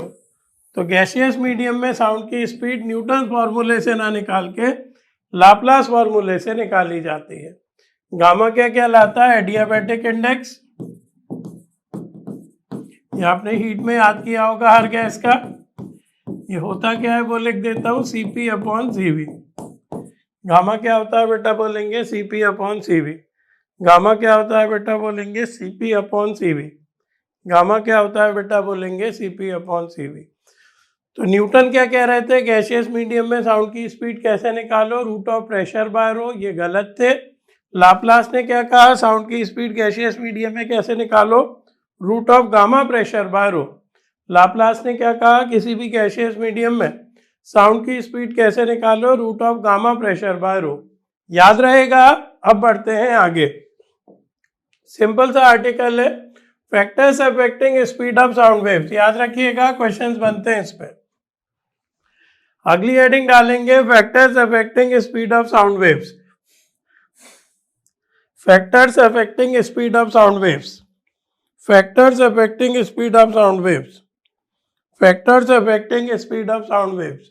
पहला लिखो इफेक्ट ऑफ प्रेशर, पहला क्या लिख रहे हैं, इफेक्ट ऑफ प्रेशर, प्रेशर को घटाने बढ़ाने पर साउंड के स्पीड पे क्या इफेक्ट पड़ता है, प्रेशर को घटाने बढ़ाने पर साउंड की स्पीड पर क्या इफेक्ट पड़ता है। तो प्रेशर का कोई इफेक्ट नहीं होता, ध्यान रखो, no effect. Factors affecting speed of sound wave में पहला फैक्टर हमने क्या देखा, प्रेशर का इफेक्ट। तो प्रेशर का क्या इफेक्ट होता है बेटा, प्रेशर का कोई इफेक्ट नहीं होता। प्रेशर का क्या इफेक्ट होता है, प्रेशर का कोई इफेक्ट नहीं होता, क्लियर है। दूसरा लिखेंगे इफेक्ट ऑफ टेम्परेचर। तो साउंड की जो स्पीड होती है बेटा वो प्रोपोर्शनल होती है रूट टेम्परेचर के, याद रखो। साउंड की स्पीड क्या होती है, प्रोपोर्शनल होती है रूट टेम्परेचर के। साउंड की स्पीड क्या होती है, प्रोपोर्शनल होती है रूट टेम्परेचर के। यानी टेम्परेचर बढ़ाएंगे तो साउंड की स्पीड बढ़ेगी, यानी टेम्परेचर बढ़ाएंगे तो साउंड की स्पीड बढ़ेगी। ठीक है बेटा। अब बात करें जैसे हवा की, तो हवा में 0 डिग्री सेंटीग्रेड पर साउंड की स्पीड क्या होती है, 332। मान लो हमने टेम्परेचर को 1 डिग्री सेंटीग्रेड से बढ़ा दिया, तो 1 डिग्री सेंटीग्रेड से बढ़ाने पर साउंड की स्पीड 0.61 मीटर पर सेकेंड से बढ़ जाती है। लिख दे रहा हूं, एक फॉर्मूला तो ये हो गया, एक अभी और लिखना है। ये हवा की बातें हैं। The speed of sound waves in air, बहुत important result, the speed of sound waves in air increases by about 0.61 metre per second. कितना बढ़ जाती है, 0.61 metre per second for every 1 degree centigrade, for every 1 degree centigrade rise in temperature. क्या लिखा है, the speed of sound waves in air increases by about 0.61 metre per second for every 1 degree centigrade rise in temperature. क्या लिखा बेटा, the speed of sound waves in air increases by about कितना, 0.61 metre per second for every 1 degree centigrade rise of temperature. ये formula भी होता है, Vt बराबर होता है 332। 0 डिग्री सेंटीग्रेड पे हवा में स्पीड कितनी होती है, 332 plus 0.61 into T. 1 degree temperature बढ़ाने पे साउंड की स्पीड कितनी बढ़ जाएगी, 0.61, तो 2 डिग्री टेम्परेचर बढ़ाएंगे तो कितनी बढ़ जाएगी 2 इंटू 0.61। 3 डिग्री सेंटीग्रेड टेम्परेचर बढ़ाएंगे तो कितनी हो जाएगी 3 इंटू 0.61। ऐसा तो हर डिग्री टेम्परेचर पे साउंड की स्पीड कितनी बढ़ जाती है 0.61 metre per second. 1 degree temperature बढ़ाने पे साउंड की स्पीड कितनी बढ़ जाती है 0.61 मीटर पर सेकेंड। लिखते लिखते याद हो जाना चाहिए। प्रेशर का कोई इफेक्ट नहीं होता, टेम्परेचर के रूट के प्रोपोर्शनल होती है। तीसरा होता है इफेक्ट ऑफ डेंसिटी।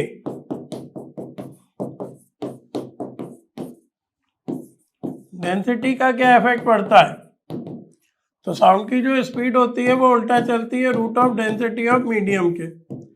साउंड की जो स्पीड होती है वो क्या होती है रूट ऑफ डेंसिटी के इनवर्सली प्रोपोर्शनल होती है। चौथा होता है इफेक्ट ऑफ मॉइस्चर। चौथा और आखिरी क्या होता है, या एक और लिख लेंगे इफेक्ट ऑफ मॉइस्चर। नमी का क्या इफेक्ट होता है, तो इसमें याद रखो बेटा साउंड की स्पीड मॉइस्ट एयर में ज्यादा होती है किससे, ड्राई एयर के रिस्पेक्ट में। साउंड की स्पीड मॉइस्ट एयर में ज्यादा होती है किससे, ड्राई एयर में साउंड की स्पीड से। मॉइस्ट एयर में साउंड की स्पीड ज्यादा होती है किससे, ड्राई एयर में साउंड की स्पीड से। मॉइस्ट एयर में साउंड की स्पीड ज्यादा होती है, ड्राई एयर में साउंड की स्पीड से। एक फालतू का फैक्टर लिख लो पांचवा, इफेक्ट ऑफ विंड, हवा का इफेक्ट। तो प्रेशर का क्या इफेक्ट पड़ा, प्रेशर का कोई इफेक्ट नहीं पड़ा। टेम्परेचर का क्या इफेक्ट पड़ा, V प्रोपोर्शनल है रूट टेम्परेचर के। डेंसिटी का क्या इफेक्ट पड़ा, V उल्टा चल रहा है रूट डेंसिटी के। नमी का क्या इफेक्ट पड़ा, नम हवा में साउंड की स्पीड ज़्यादा होती है ड्राई हवा की तुलना में। हवा का क्या इफेक्ट पड़ा, देखो जैसे मैं बोल रहा हूँ और इसी डायरेक्शन में हवा चल रही है तो साउंड की स्पीड बढ़ जाएगी, और अगर मैं बोल ऐसा रहा हूँ हवा ऐसी चल रही है तो साउंड की स्पीड कम हो जाएगी। क्या लिखेंगे, ये तो ऐसा ही है, ये तो खुद भी लिख सकते हो। If wind blows in the direction of sound waves,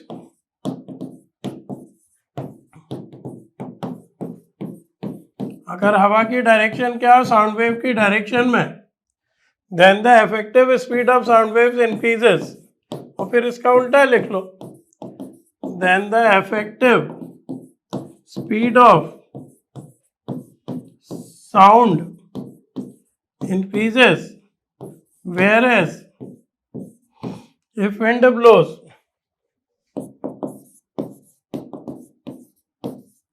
opposite to the direction of sound waves,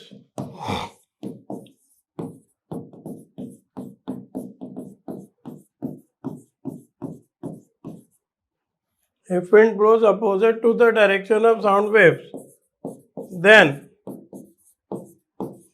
the effective speed of sound wave decreases. याद रहेगा,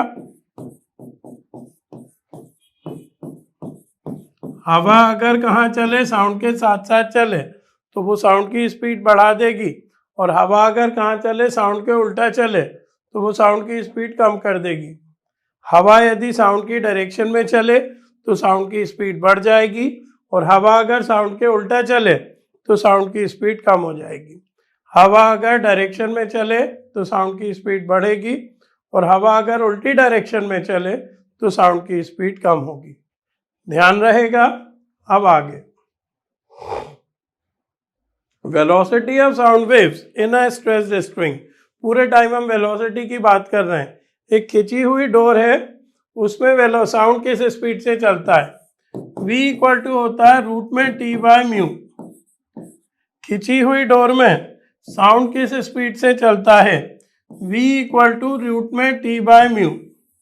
खिंची हुई डोर में साउंड किस स्पीड से चलता है, V इक्वल टू रूट में T by mu.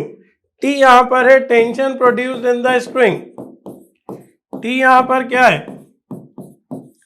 Tension produced in the string, tension produced in the string.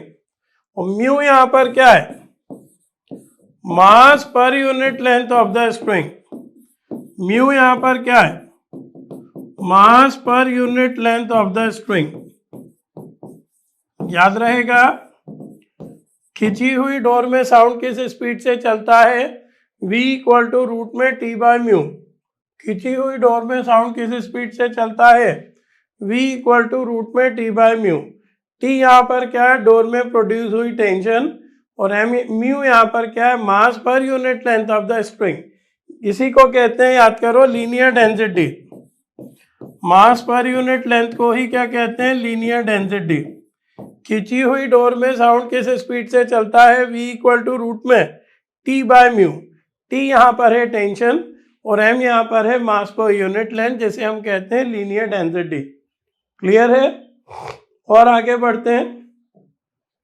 Fundamental frequency of waves in a stressed string. Fundamental frequency of waves in a stressed string. Figure बना के समझिए। ये एक डोरी है, इसे मैंने खींच लिया तो ये कुछ ऐसी हो जाएगी। तो देखो बेटा, कुछ पॉइंट अपनी जगह से बिल्कुल नहीं हिले, जैसे ये पॉइंट और ये पॉइंट, इन्हें कहते हैं नोड।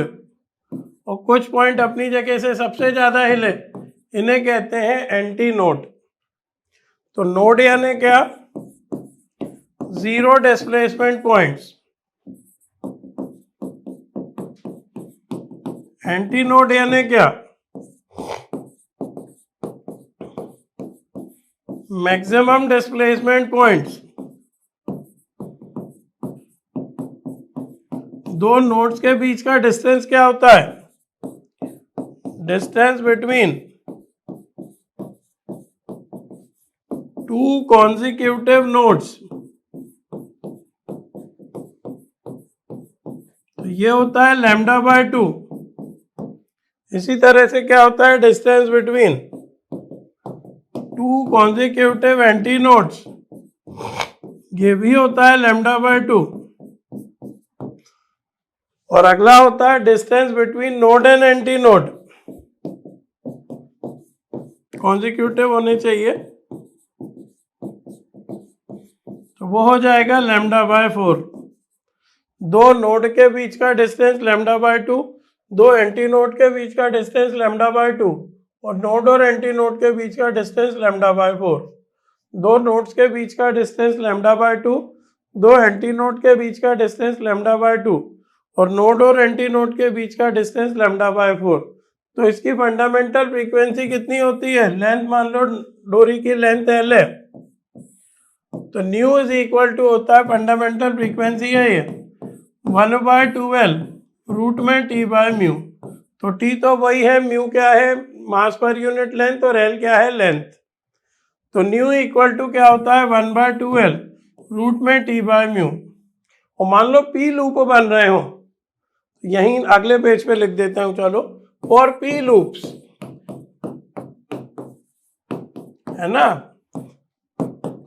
अगर मान लो p लूप बन रहे हैं, 2 लूप 3 लूप, p लूप बन रहे हैं, ये जैसे एक लूप बन गया, ये 2 लूप बन गए, ये 3 लूप बन गए, ये 3 लूप बन रहे हैं। तो फॉर p लूप्स की फ्रीक्वेंसी क्या होती है, 1/2L की जगह आ जाएगा p/2L रूट में t by mu. p loops की जगह क्या आ जाएगा, p/2L रूट में t बाय म्यू। तो फंडामेंटल फ्रीक्वेंसी क्या होती है खींची हुई डोर में, 1/2L रूट में t बाय म्यू।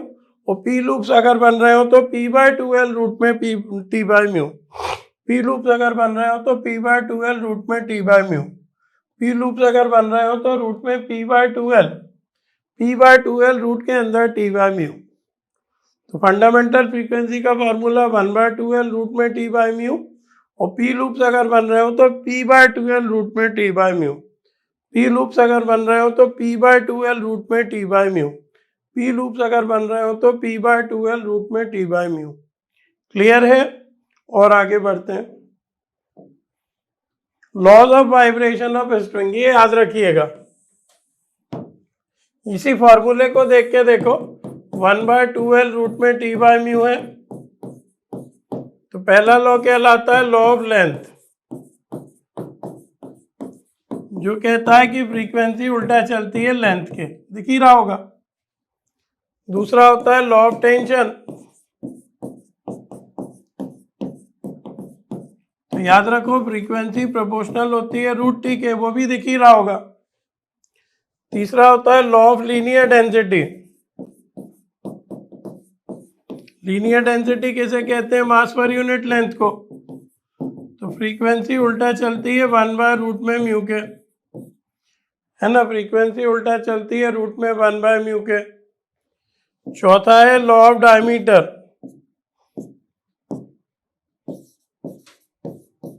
वो तो नहीं दिख रहा आपको।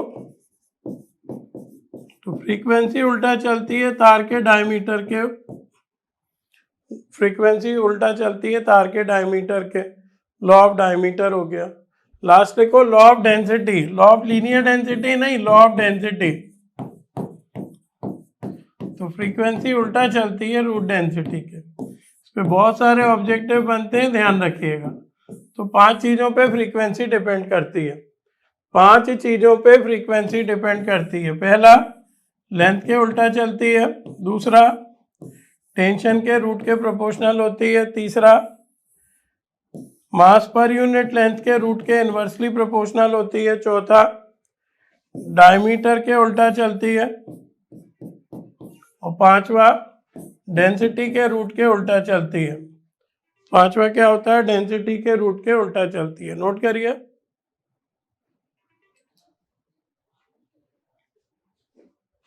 आगे बढ़ते हैं। हेडिंग डालो क्लोज्ड ऑर्गन पाइप। मेन चीजें बता देता हूं बेटा मैं। ऐसा कोई भी पाइप जिसका एक एंड क्लोज हो वो क्या कहलाता है? Closed organ pipe. Closed organ pipe यानी क्या? Which is closed at its one and.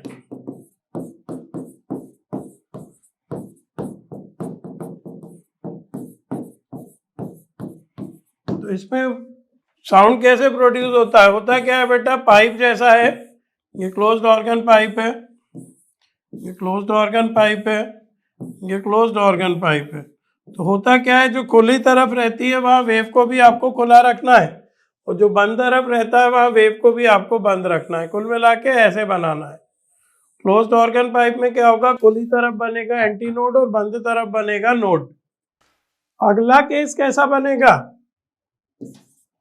अगला केस कैसा बनेगा? मैंने क्या बताया? खुली तरफ वेव को खुला रखना है, बंद तरफ बंद। खुली तरफ वेव खुली है, बंद तरफ बंद है, बीच में एक लूप बन गया। और अगला केस कैसा बनेगा? थर्ड केस कैसा बनेगा? खुली तरफ वेव को खुला रखना है, बंद तरफ बंद, और बीच में 2 लूप बन गए। और छोटा कर दो पाइप को। बीच में कितने लूप बन गए बेटा? बोलेंगे 2 लूप बन गए। नीचे तक बढ़ा देता हूं ये। तो ये केसेस बनेंगे। सबसे सिंपलेस्ट केस क्या बना? मैंने क्या बताया? खुले तरफ एंटी नोड बनता है, बंद तरफ नोड बनता है, तो एंटी नोड बन गया, नोड बन गया। सेकंड केस में क्या हुआ? बीच में एक लूप बन गया। थर्ड केस में क्या हुआ? बीच में 2 लूप बन गए। तो इसको कहते हैं फंडामेंटल फ्रीक्वेंसी निकलेगी इससे। फर्स्ट केस से क्या निकलेगी? Fundamental frequency. फंडामेंटल फ्रीक्वेंसी तो ये होती है न्यू 1 नाम दे देते हैं, तो V/4L। पहली आवाज कितनी आई? V/4L की। फर्स्ट फ्रीक्वेंसी कितनी आई? फंडामेंटल फ्रीक्वेंसी कितनी आई? V/4L। इसे क्या कहते हैं? ध्यान से सुनना। जो सेकंड केस है इसे कहते हैं थर्ड हार्मोनिक। थर्ड हार्मोनिक या फर्स्ट ओवरटोन, या क्या कहलाता है? First overtone. जो सेकंड मोड हमें मिला वो क्या कहलाता है? थर्ड हार्मोनिक या फर्स्ट ओवरटोन। तो इसकी फ्रीक्वेंसी होती है 3V/4L, इसीलिए इसे थर्ड हार्मोनिक कहते हैं। तो सेकंड आवाज जो आएगी वो किस फ्रीक्वेंसी की आएगी? 3V/4L की। जो सेकंड आवाज आएगी वो किस फ्रीक्वेंसी की आएगी? 3V/4L की। ये कहलाती है बेटा फिफ्थ हार्मोनिक।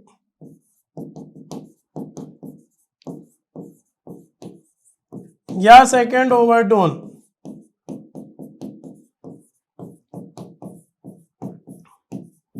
क्या कहलाती है बेटा? फिफ्थ हार्मोनिक या सेकंड ओवरटोन।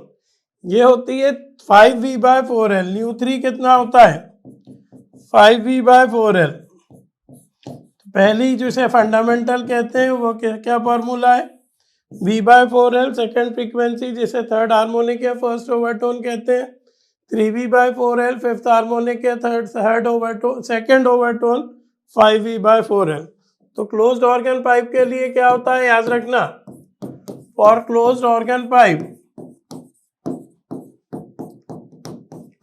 ν1 रेशो ν2 रेशो ν3 कितना होता है, बहुत इंपॉर्टेंट आर्टिकल है ये, 1:3:5। क्लोज्ड ऑर्गन पाइप में ν1 रेशो ν2 रेशो ν3 कितना होता है, देख सकते हो, ये V/4L है, ये 3V/4L है, वो 5V/4L है। तो ν1 रेशो ν2 रेशो ν3 कितना हो जाएगा बेटा, बोलेंगे 1:3:5। नोट कर लीजिए। क्लोज्ड ऑर्गन पाइप में फ्रीक्वेंसी रेशो कितना आ गया, 1:3:5। आगे लिखेंगे open organ pipe. Open organ pipe उसे कहते हैं जिसके दोनों सिरे खुले हुए हों, whose both ends are open। Open organ pipe किसे कहते हैं, whose both ends are open।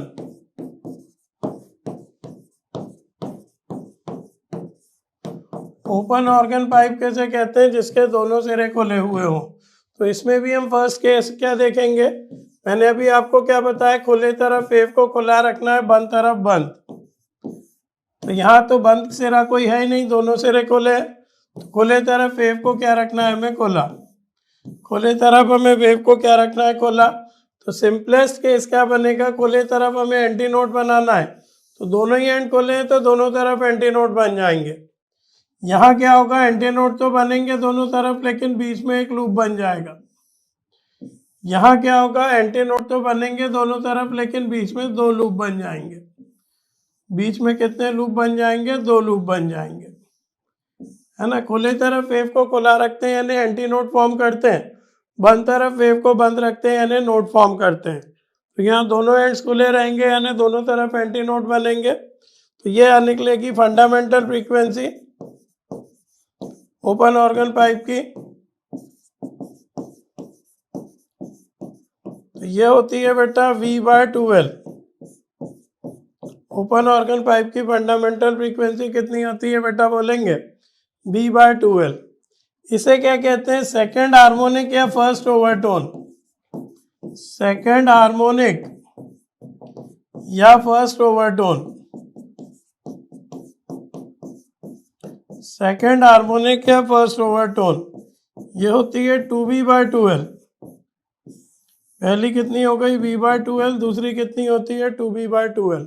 Second harmonic या फर्स्ट ओवरटोन, ये कहलाती है थर्ड हार्मोनिक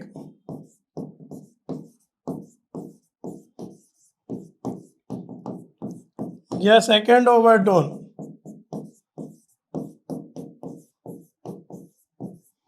ये क्या निकल आई, थर्ड हार्मोनिक या सेकंड ओवरटोन निकलेगी। थर्ड हार्मोनिक या सेकंड ओवरटोन, ये होती है 3V/2L।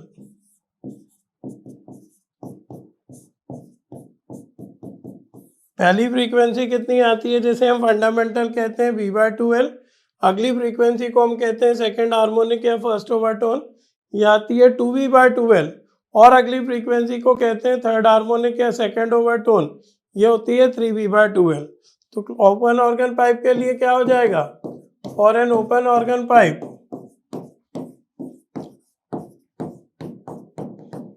ν1 रेशो ν2 रेशो ν3 क्या हो जाएगा। तो इसमें बेटा सारे ऑप्शंस आते हैं, 1:2:3। ओपन ऑर्गन पाइप में क्या होता है, ऑड हार्मोनिक्स भी होते हैं, इवन हार्मोनिक्स भी होते हैं।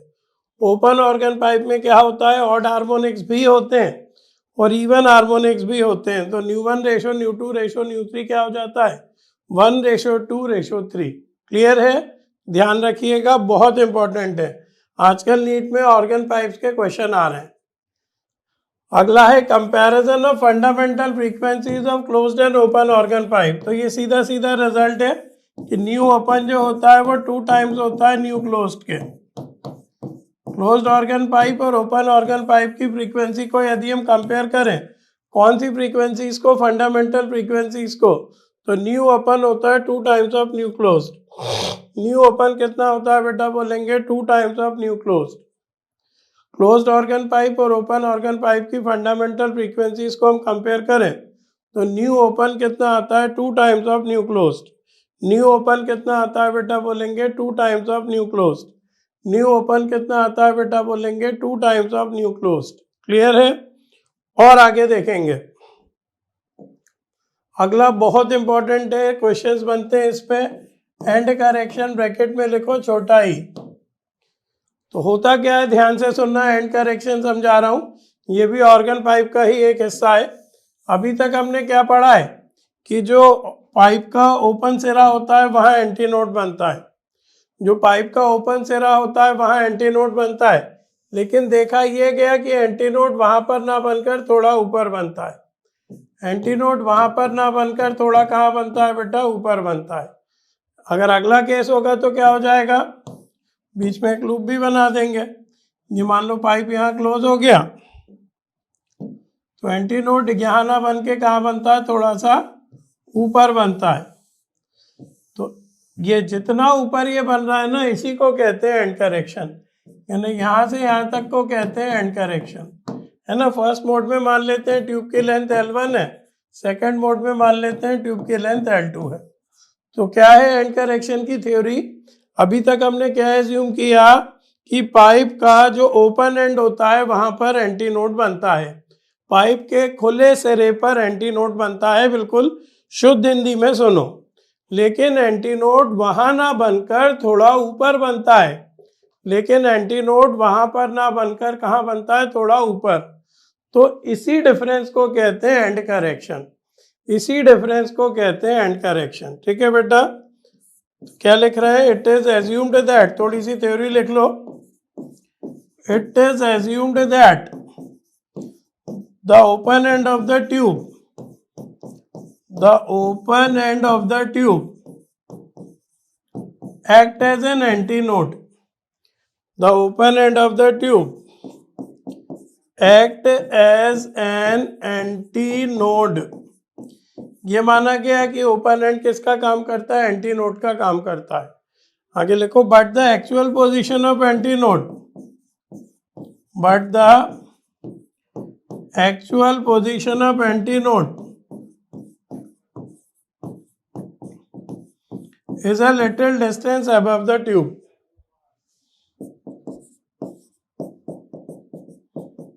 is a little distance above the tube।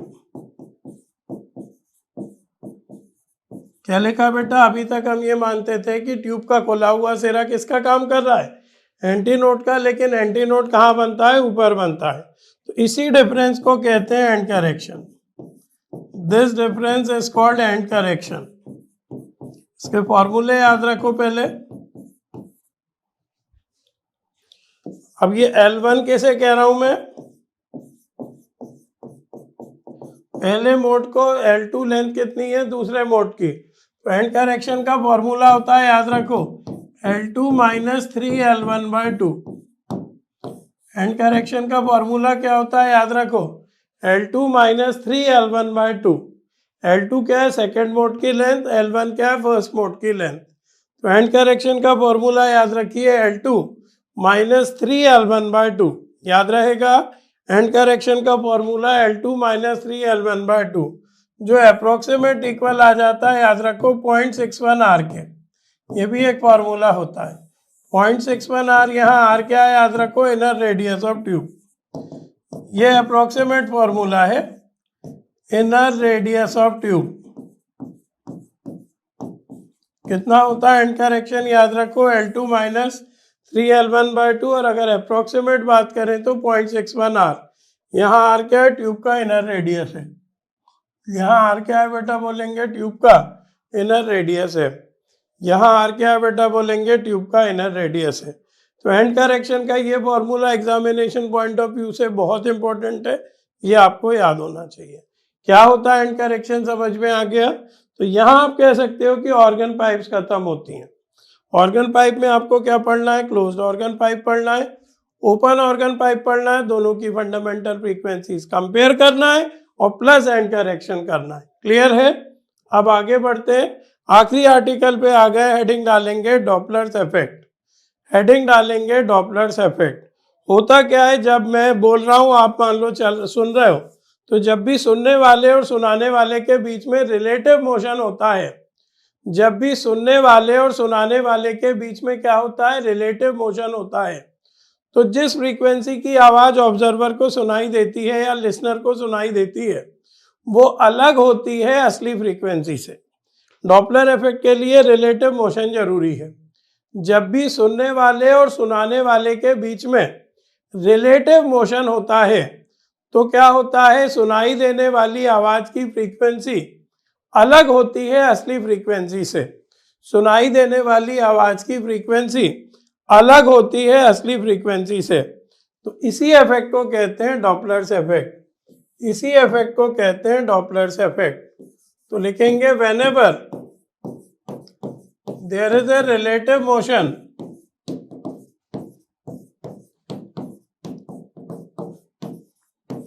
Between a sound source and a listener. Relative motion किस किस के बीच में होना चाहिए? Between a sound source and a listener, then the apparent frequency of sound waves, the apparent frequency of sound waves heard by the listener, heard by the listener is different, ये अलग होती है than the actual frequency of sound waves। सुनाई देने वाली आवाज की frequency अलग होती है than the actual frequency of sound waves, than the actual frequency of sound waves। क्या लिखा बेटा? जब भी सुनने वाले और सुनाने वाले के बीच में क्या होता है? रिलेटिव मोशन होता है। तो क्या होता है? सुनने वाले साउंड की जो एपेरेंट फ्रीक्वेंसी होती है वो अलग होती है किससे? एक्चुअल फ्रीक्वेंसी से। तो इसको कहते हैं Doppler's effect. This effect is called Doppler's effect. इस पे एक फॉर्मूला है, सवाल अक्सर आता है। This effect is called Doppler's effect.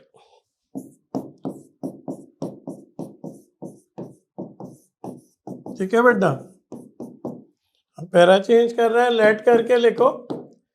v क्या है? वेलोसिटी ऑफ साउंड वेव्स है। v क्या है? वेलोसिटी ऑफ साउंड वेव्स, जो कितना होता है? 332 मीटर पर सेकेंड। v क्या है? साउंड की वेलोसिटी जो कितनी होती है? 332 मीटर पर सेकेंड। vl क्या है? वेलोसिटी ऑफ लिसनर, सुनने वाले की वेलोसिटी। vs क्या है? Velocity of sound source, sound source की वेलोसिटी। न्यू क्या है? New actual frequency of sound waves, actual frequency of sound waves. New क्या है बेटा? बोलेंगे actual frequency of sound waves. और न्यू डैश क्या है बेटा? बोलेंगे apparent frequency of sound waves, apparent frequency of sound waves. ध्यान से देखो क्या क्या है डॉपलर्स इफेक्ट में। डॉपलर्स इफेक्ट के फॉर्मूले में क्या क्या आएगा? ध्यान से देखो। v क्या है? साउंड की स्पीड जो कितनी होती है? 332 मीटर पर सेकेंड। vl क्या है? लिसनर की स्पीड। vs क्या है? साउंड सोर्स की स्पीड। न्यू क्या है? Actual frequency of sound waves. New dash क्या है? Apparent frequency of sound waves. New dash क्या है? Apparent frequency of sound waves. तो लिखो apparent frequency is given by. तो हमें किस फ्रीक्वेंसी का साउंड सुनाई देगा? बहुत ध्यान से। तो nu dash equal to nu v minus V L, 4-5 case भी करा दूंगा, upon v minus V S. इस फ्रीक्वेंसी का साउंड हमें सुनाई देगा। Nu dash equal to nu v minus V L upon v minus V S. Bracket में लिख लो with proper sign conventions, with proper sign conventions. ये फॉर्मूला तो लगता है लेकिन प्रॉपर साइन कन्वेंशन के साथ लगता है। मतलब ये दोनों देखो, अभी दोनों नेगेटिव दिख रहे होंगे, कभी दोनों पॉजिटिव हो जाएंगे, कभी ऊपर वाला पॉजिटिव नीचे वाला नेगेटिव हो जाएगा, कभी ऊपर वाला नेगेटिव नीचे वाला पॉजिटिव हो जाएगा। तो कुल मिला के इसके साइन बदलते रहेंगे। तो साइन बदलने का क्या नियम है वो मैं आपको लिखवा रहा हूँ, पहले फॉर्मूला याद करो। क्या फॉर्मूला आ गया? Nu dash equal to nu V minus V L upon V minus V S. क्या फॉर्मूला आ गया बेटा? Nu dash equal to nu V minus V L upon V minus V S. क्या फॉर्मूला आ गया बेटा? बोलेंगे nu dash equal to nu V minus V L upon V minus V S proper sign convention के साथ। Sign convention क्या है? ध्यान से सुनो, साइन कन्वेंशन बहुत इजी है, शुद्ध हिंदी में ही लिख देता हूं। लिसनर पास जाए, 1 और 2 नहीं, बस एक ही पॉइंट लिख रहा हूं। लिसनर पास जाए या सोर्स दूर जाए, बस इतना सा याद रखना है। लिसनर पास जाए या सोर्स दूर जाए तो नेगेटिव लेते हैं, बस इतनी कहानी अगर आपको याद हो तो पूरा आपका डॉपलर इफेक्ट हो जाएगा। लिसनर पास जाए या सोर्स दूर जाए तब नेगेटिव लेते हैं। लिसनर पास जाए, याद करो, या सोर्स दूर जाए तब नेगेटिव लेते हैं। अब इसका क्या मतलब है वो मैं आपको सिखा रहा हूं। क्या नियम क्या हो गया बेटा? बोलेंगे लिसनर पास जाए या सोर्स दूर जाए तो नेगेटिव साइन लेते हैं। लिसनर पास जाए या सोर्स दूर जाए तो नेगेटिव साइन लेते हैं। क्लियर है? इसका मतलब क्या है वो मैं आपको समझाता हूं। तो ये दो चीजें आपको ध्यान रखनी है, लिसनर पास जाए या सोर्स दूर जाए तब नेगेटिव। अब इसका मतलब क्या है? अब अलग अलग केसेस बना लो। फर्स्ट केस में मान लो कि ये कोई लिसनर है, ये सोर्स के पास जा रहा है और सोर्स रुका हुआ है तो वी एस इक्वल टू 0। मैं हर पेज पे रूल लिख दूंगा, लिसनर पास जाए या सोर्स दूर जाए तब नेगेटिव लेते हैं, बस इतना सा आपको याद रखना है। डॉपलर इफेक्ट आपका खत्म। लिसनर पास जाए या सोर्स दूर जाए तब नेगेटिव लेते हैं। अब ये फॉर्मूला क्या होता है? न्यू डैश बराबर nu V minus V L upon V minus V S. Sign कब बदलते हैं? ये लिखा हुआ है, लिसनर पास जाए या सोर्स दूर जाए। तो अभी लिसनर पास जा रहा है, देखो लिसनर पास जा रहा है तो फॉर्मूला साइन चेंज हो जाएगा, v minus minus V L. तो अगर लिसनर पास जा रहा है तो लिसनर की वेलोसिटी हम नेगेटिव लेंगे, upon v minus V S की जगह 0 लिख देंगे, सोर्स तो रुका हुआ है। क्लियर है? तो आंसर आ जाएगा nu dash equal to nu v plus V L upon V. तो ऐसे सवाल करने के लिए ये फॉर्मूला आ गया, nu dash equal to nu V plus V L upon V. Second case उल्टा मान लो, ये सोर्स है, ये रुका हुआ है और लिसनर इससे दूर जा रहा है। सोर्स है, रुका हुआ है और लिसनर इससे दूर जा रहा है। अब फॉर्मूला क्या होगा? Nu dash equal to nu V minus V L upon V minus V S. तो लिसनर कहाँ जा रहा है? दूर। साइन कब बदलता है? जब लिसनर पास जाए। तो दूर जाने पे तो नहीं बदलता ना, तो फॉर्मूला एज इट इज रहेगा और फर्क क्या आएगा? वी एस की जगह बस हम 0 लिख देंगे। सोर्स रुका हुआ है तो सोर्स की वेलोसिटी को हम 0 लिख देंगे। तो न्यू डैश इक्वल टू क्या आ गया? Nu V minus V L by V. Sign क्यों नहीं चेंज हुआ? क्योंकि लिसनर दूर जा रहा है। साइन कब चेंज होता है? जब लिसनर पास जाए तब।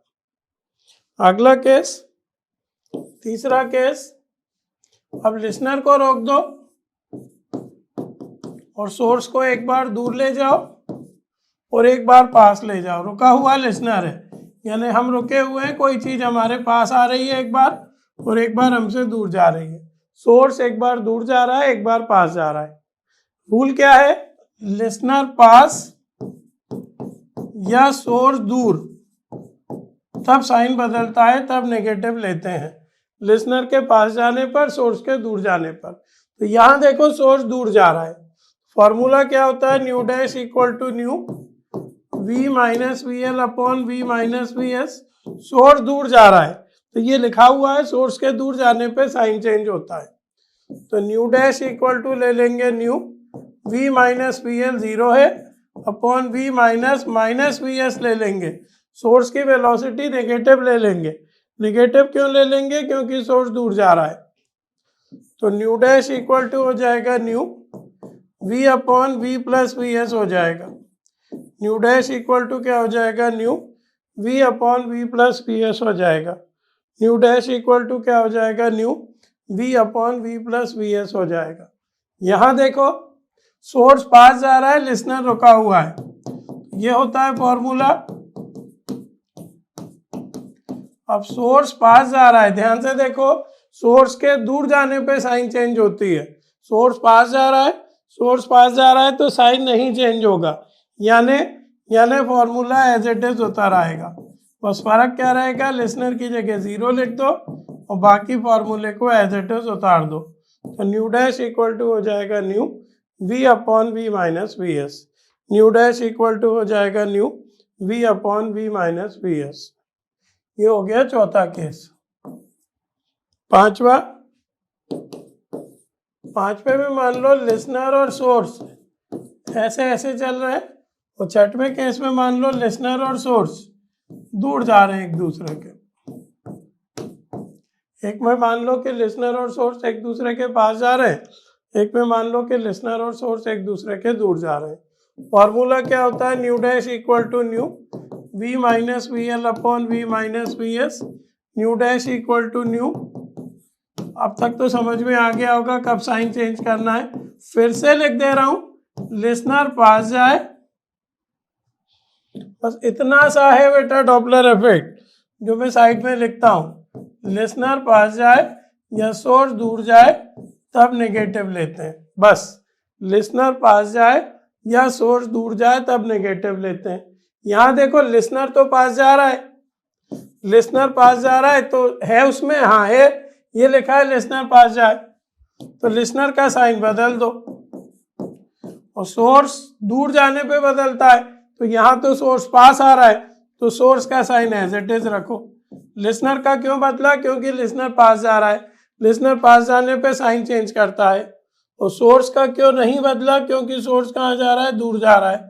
सोर्स वाला साइन कब बदलता है, जब सोर्स दूर जाए, यहाँ तो सोर्स पास आ रहा है। तो ऐसे सवाल करने के लिए फॉर्मूला क्या आ गया, न्यू डैश बराबर new v plus V L upon v minus V S. Nu dash बराबर क्या आ गया, new v plus V L upon v minus V S. Last case देखें फिर आगे बढ़ते हैं। इसमें क्या हो रहा है, लिसनर दूर जा रहा है, सोर्स भी दूर जा रहा है। लिसनर पास जाता है तब साइन चेंज होता है, सोर्स दूर जाता है तब साइन चेंज होता है। तो लिसनर तो दूर जा रहा है तो लिसनर का साइन चेंज नहीं होगा। लिसनर जब पास जाता है तब साइन चेंज होता है, और सोर्स दूर जा रहा है, सोर्स के दूर जाने पे साइन चेंज होता है। तो v minus minus V S. Listener का साइन क्यों नहीं चेंज किया, क्योंकि लिसनर दूर जा रहा है। सोर्स का साइन क्यों चेंज किया, क्योंकि सोर्स दूर जा रहा है। तो nu dash equal to nu v minus V L upon v plus V S हो गया। v minus V L upon क्या हो गया बेटा, बोलेंगे v plus V L. Nu dash equal to nu v minus V L upon v plus V S हो गया। तो बस इतना सा अगर आपको याद हो तो डॉपलर इफेक्ट पूरा हो जाएगा। लिसनर जब पास जाता है तब साइन चेंज करते हैं, और सोर्स जब दूर जाता है तब साइन चेंज करते हैं। लिसनर जब पास जाता है तब साइन चेंज करते हैं, और सोर्स जब दूर जाता है तब साइन चेंज करते हैं। लिसनर के पास जाने पर साइन चेंज करते हैं, सोर्स के दूर जाने पर साइन चेंज करते हैं। फॉर्मूला याद रखना पड़ेगा, nu dash equal to nu v minus V L upon v minus V S. ठीक है, आगे बढ़ते हैं। डॉपलर्स इफेक्ट इन लाइट, और यहाँ हम खत्म करेंगे लेसन को। Doppler's effect in light, main तो आपको साउंड है, डॉपलर का इफेक्ट लाइट में भी लग सकता है। तो क्या करते हैं इसकी मदद से हम पता लगाते हैं कि कोई तारा अगर हमसे दूर जा रहा है तो किस वेलोसिटी से दूर जा रहा है, या कोई तारा हमारे पास आ रहा है तो किस वेलोसिटी से पास आ रहा है। तो लिख रहे हैं Doppler's effect in light, Doppler's effect in light can be used to determine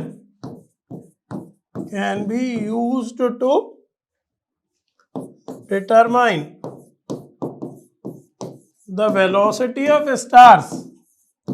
इससे हम तारे या किसी दूसरी हेवनली बॉडी की वेलोसिटी निकाल सकते हैं। and other heavenly bodies relative to earth and other heavenly body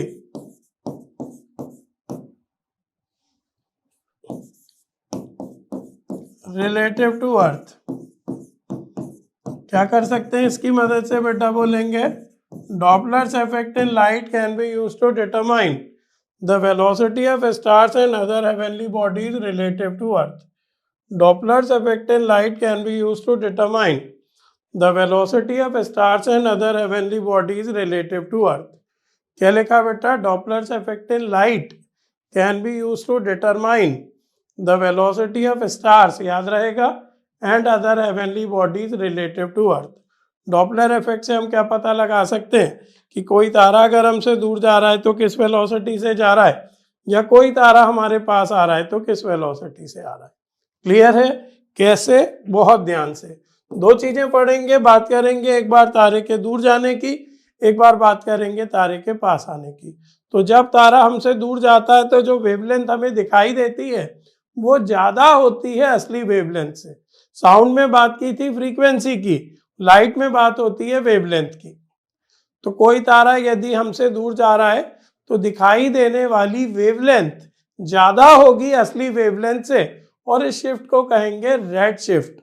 इस शिफ्ट को क्या कहेंगे? Red shift. If a star is moving away from the earth, if a star is moving away from the earth, कोई तारा है वो हमसे दूर जा रहा है। If a star is moving away from the earth, then the apparent wavelength of light waves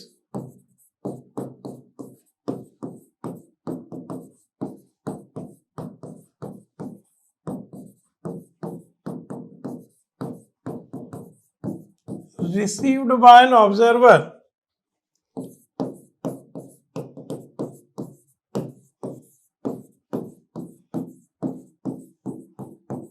is more than the actual wavelength of light wave। तारे के दूर जाने से दिखाई देने वाली वेवलेंथ ज्यादा होती है असली वेवलेंथ से, then the actual wavelength of light wave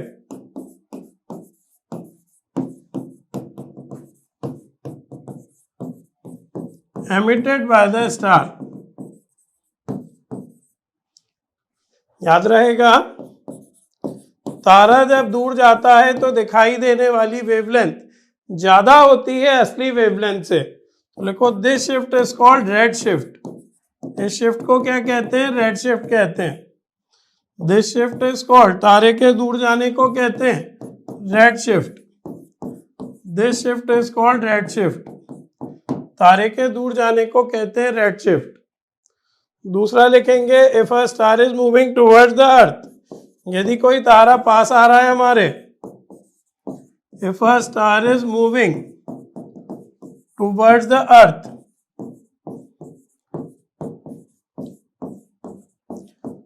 तो तारा अगर पास आ रहा है हमारे तो दिखाई देने वाली वेवलेंथ कम होती है असली वेवलेंथ से। तारा अगर हमारे पास आ रहा है तो क्या होगा? दिखाई देने वाली वेवलेंथ कम होगी असली वेवलेंथ से। If a star is moving towards the earth, then the apparent wavelength of light wave, the apparent wavelength of light wave received by an observer, received by an observer is less। Wavelength कम होती है जब तारा पास आता है, than the actual wavelength of light wave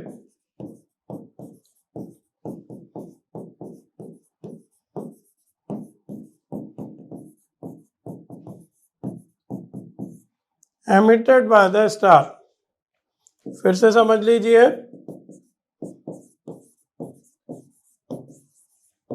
अगर कोई तारा हमारे पास आए तो दिखाई देने वाली वेवलेंथ कम होती है असली वेवलेंथ से। यदि कोई तारा हमारे पास आए तो दिखाई देने वाली वेवलेंथ कम होती है असली वेवलेंथ से। तो this shift is called blue shift या वॉयलेट शिफ्ट। इस शिफ्ट को क्या कहते हैं? ब्लू शिफ्ट या वॉयलेट शिफ्ट। याद रहेगा, रेड शिफ्ट यानी क्या? तारे का दूर जाना। ब्लू शिफ्ट या वॉयलेट शिफ्ट यानी क्या? तारे का पास आना। तारा दूर जाएगा तो जो वेवलेंथ हमें दिखाई देगी वो ज़्यादा होगी असली वेवलेंथ से, और तारा पास आएगा तो जो वेवलेंथ हमें दिखाई देगी वो कम होगी असली वेवलेंथ से। तो सवाल उठता है वेवलेंथ बदलेगी कितनी? एक ही फॉर्मूला है बेटा इसमें, डेल्टा लेमडा बराबर v/c टाइम्स ऑफ लेमडा। इस फॉर्मूले से हम तारे की स्पीड निकालते हैं। डेल्टा लेमडा बराबर v/c times of lambda. Delta lambda क्या होता है बेटा? वेवलेंथ में आने वाला change, change in the wavelength of light. Delta यानी मतलब ही होता है change, change in the wavelength of light. इस फॉर्मूले से होते हैं डॉपलर्स इफेक्ट के सवाल लाइट में। लेमडा क्या है? Actual wavelength of light, actual wavelength of light, है ना। v क्या है? वेलोसिटी ऑफ स्टार, यही हमें निकालनी रहती है। v यहां पर क्या है? Velocity of star. और c यहां पर क्या है? Velocity of light. c यहां पर क्या है? Velocity of light. ये फिक्स होती है 3 × 10⁸ मीटर पर सेकेंड। तो डॉपलर्स इफेक्ट इन लाइट के सवाल कैसे होंगे? बड़ा छोटा सा फॉर्मूला है, याद करो। Delta lambda is equal to v/c times of lambda. Delta lambda is equal to v/c times of lambda. Delta lambda क्या होता है? वेवलेंथ में आने वाला चेंज। लेमडा क्या होता है? Actual wavelength. v क्या होती है? तारे की वेलोसिटी। और c क्या होती है? लाइट की वेलोसिटी। v क्या होती है? तारे की वेलोसिटी। c क्या होती है? लाइट की वेलोसिटी। ये फिक्स होती है। लाइट की वेलोसिटी कितनी होती है बेटा? बोलेंगे 3 × 10⁸ मीटर पर सेकेंड। फिक्स होती है लाइट की वेलोसिटी हवा में कितनी? 3 × 10⁸ मीटर पर सेकेंड। तो ये आपका वन शॉट में कंप्लीट हुआ वेव। ये आपका 11th में जो आपको वेव्स दी है ये वन शॉट में कंप्लीट हुआ। लाइव लेक्चर में इसके कुछ इंपॉर्टेंट क्वेश्चंस कराए जाएंगे, बहुत ध्यान से आप उन्हें कीजिएगा और मुझे आंसर्स भेजिएगा। चलिए मिलते हैं लाइव लेक्चर में। Good bye.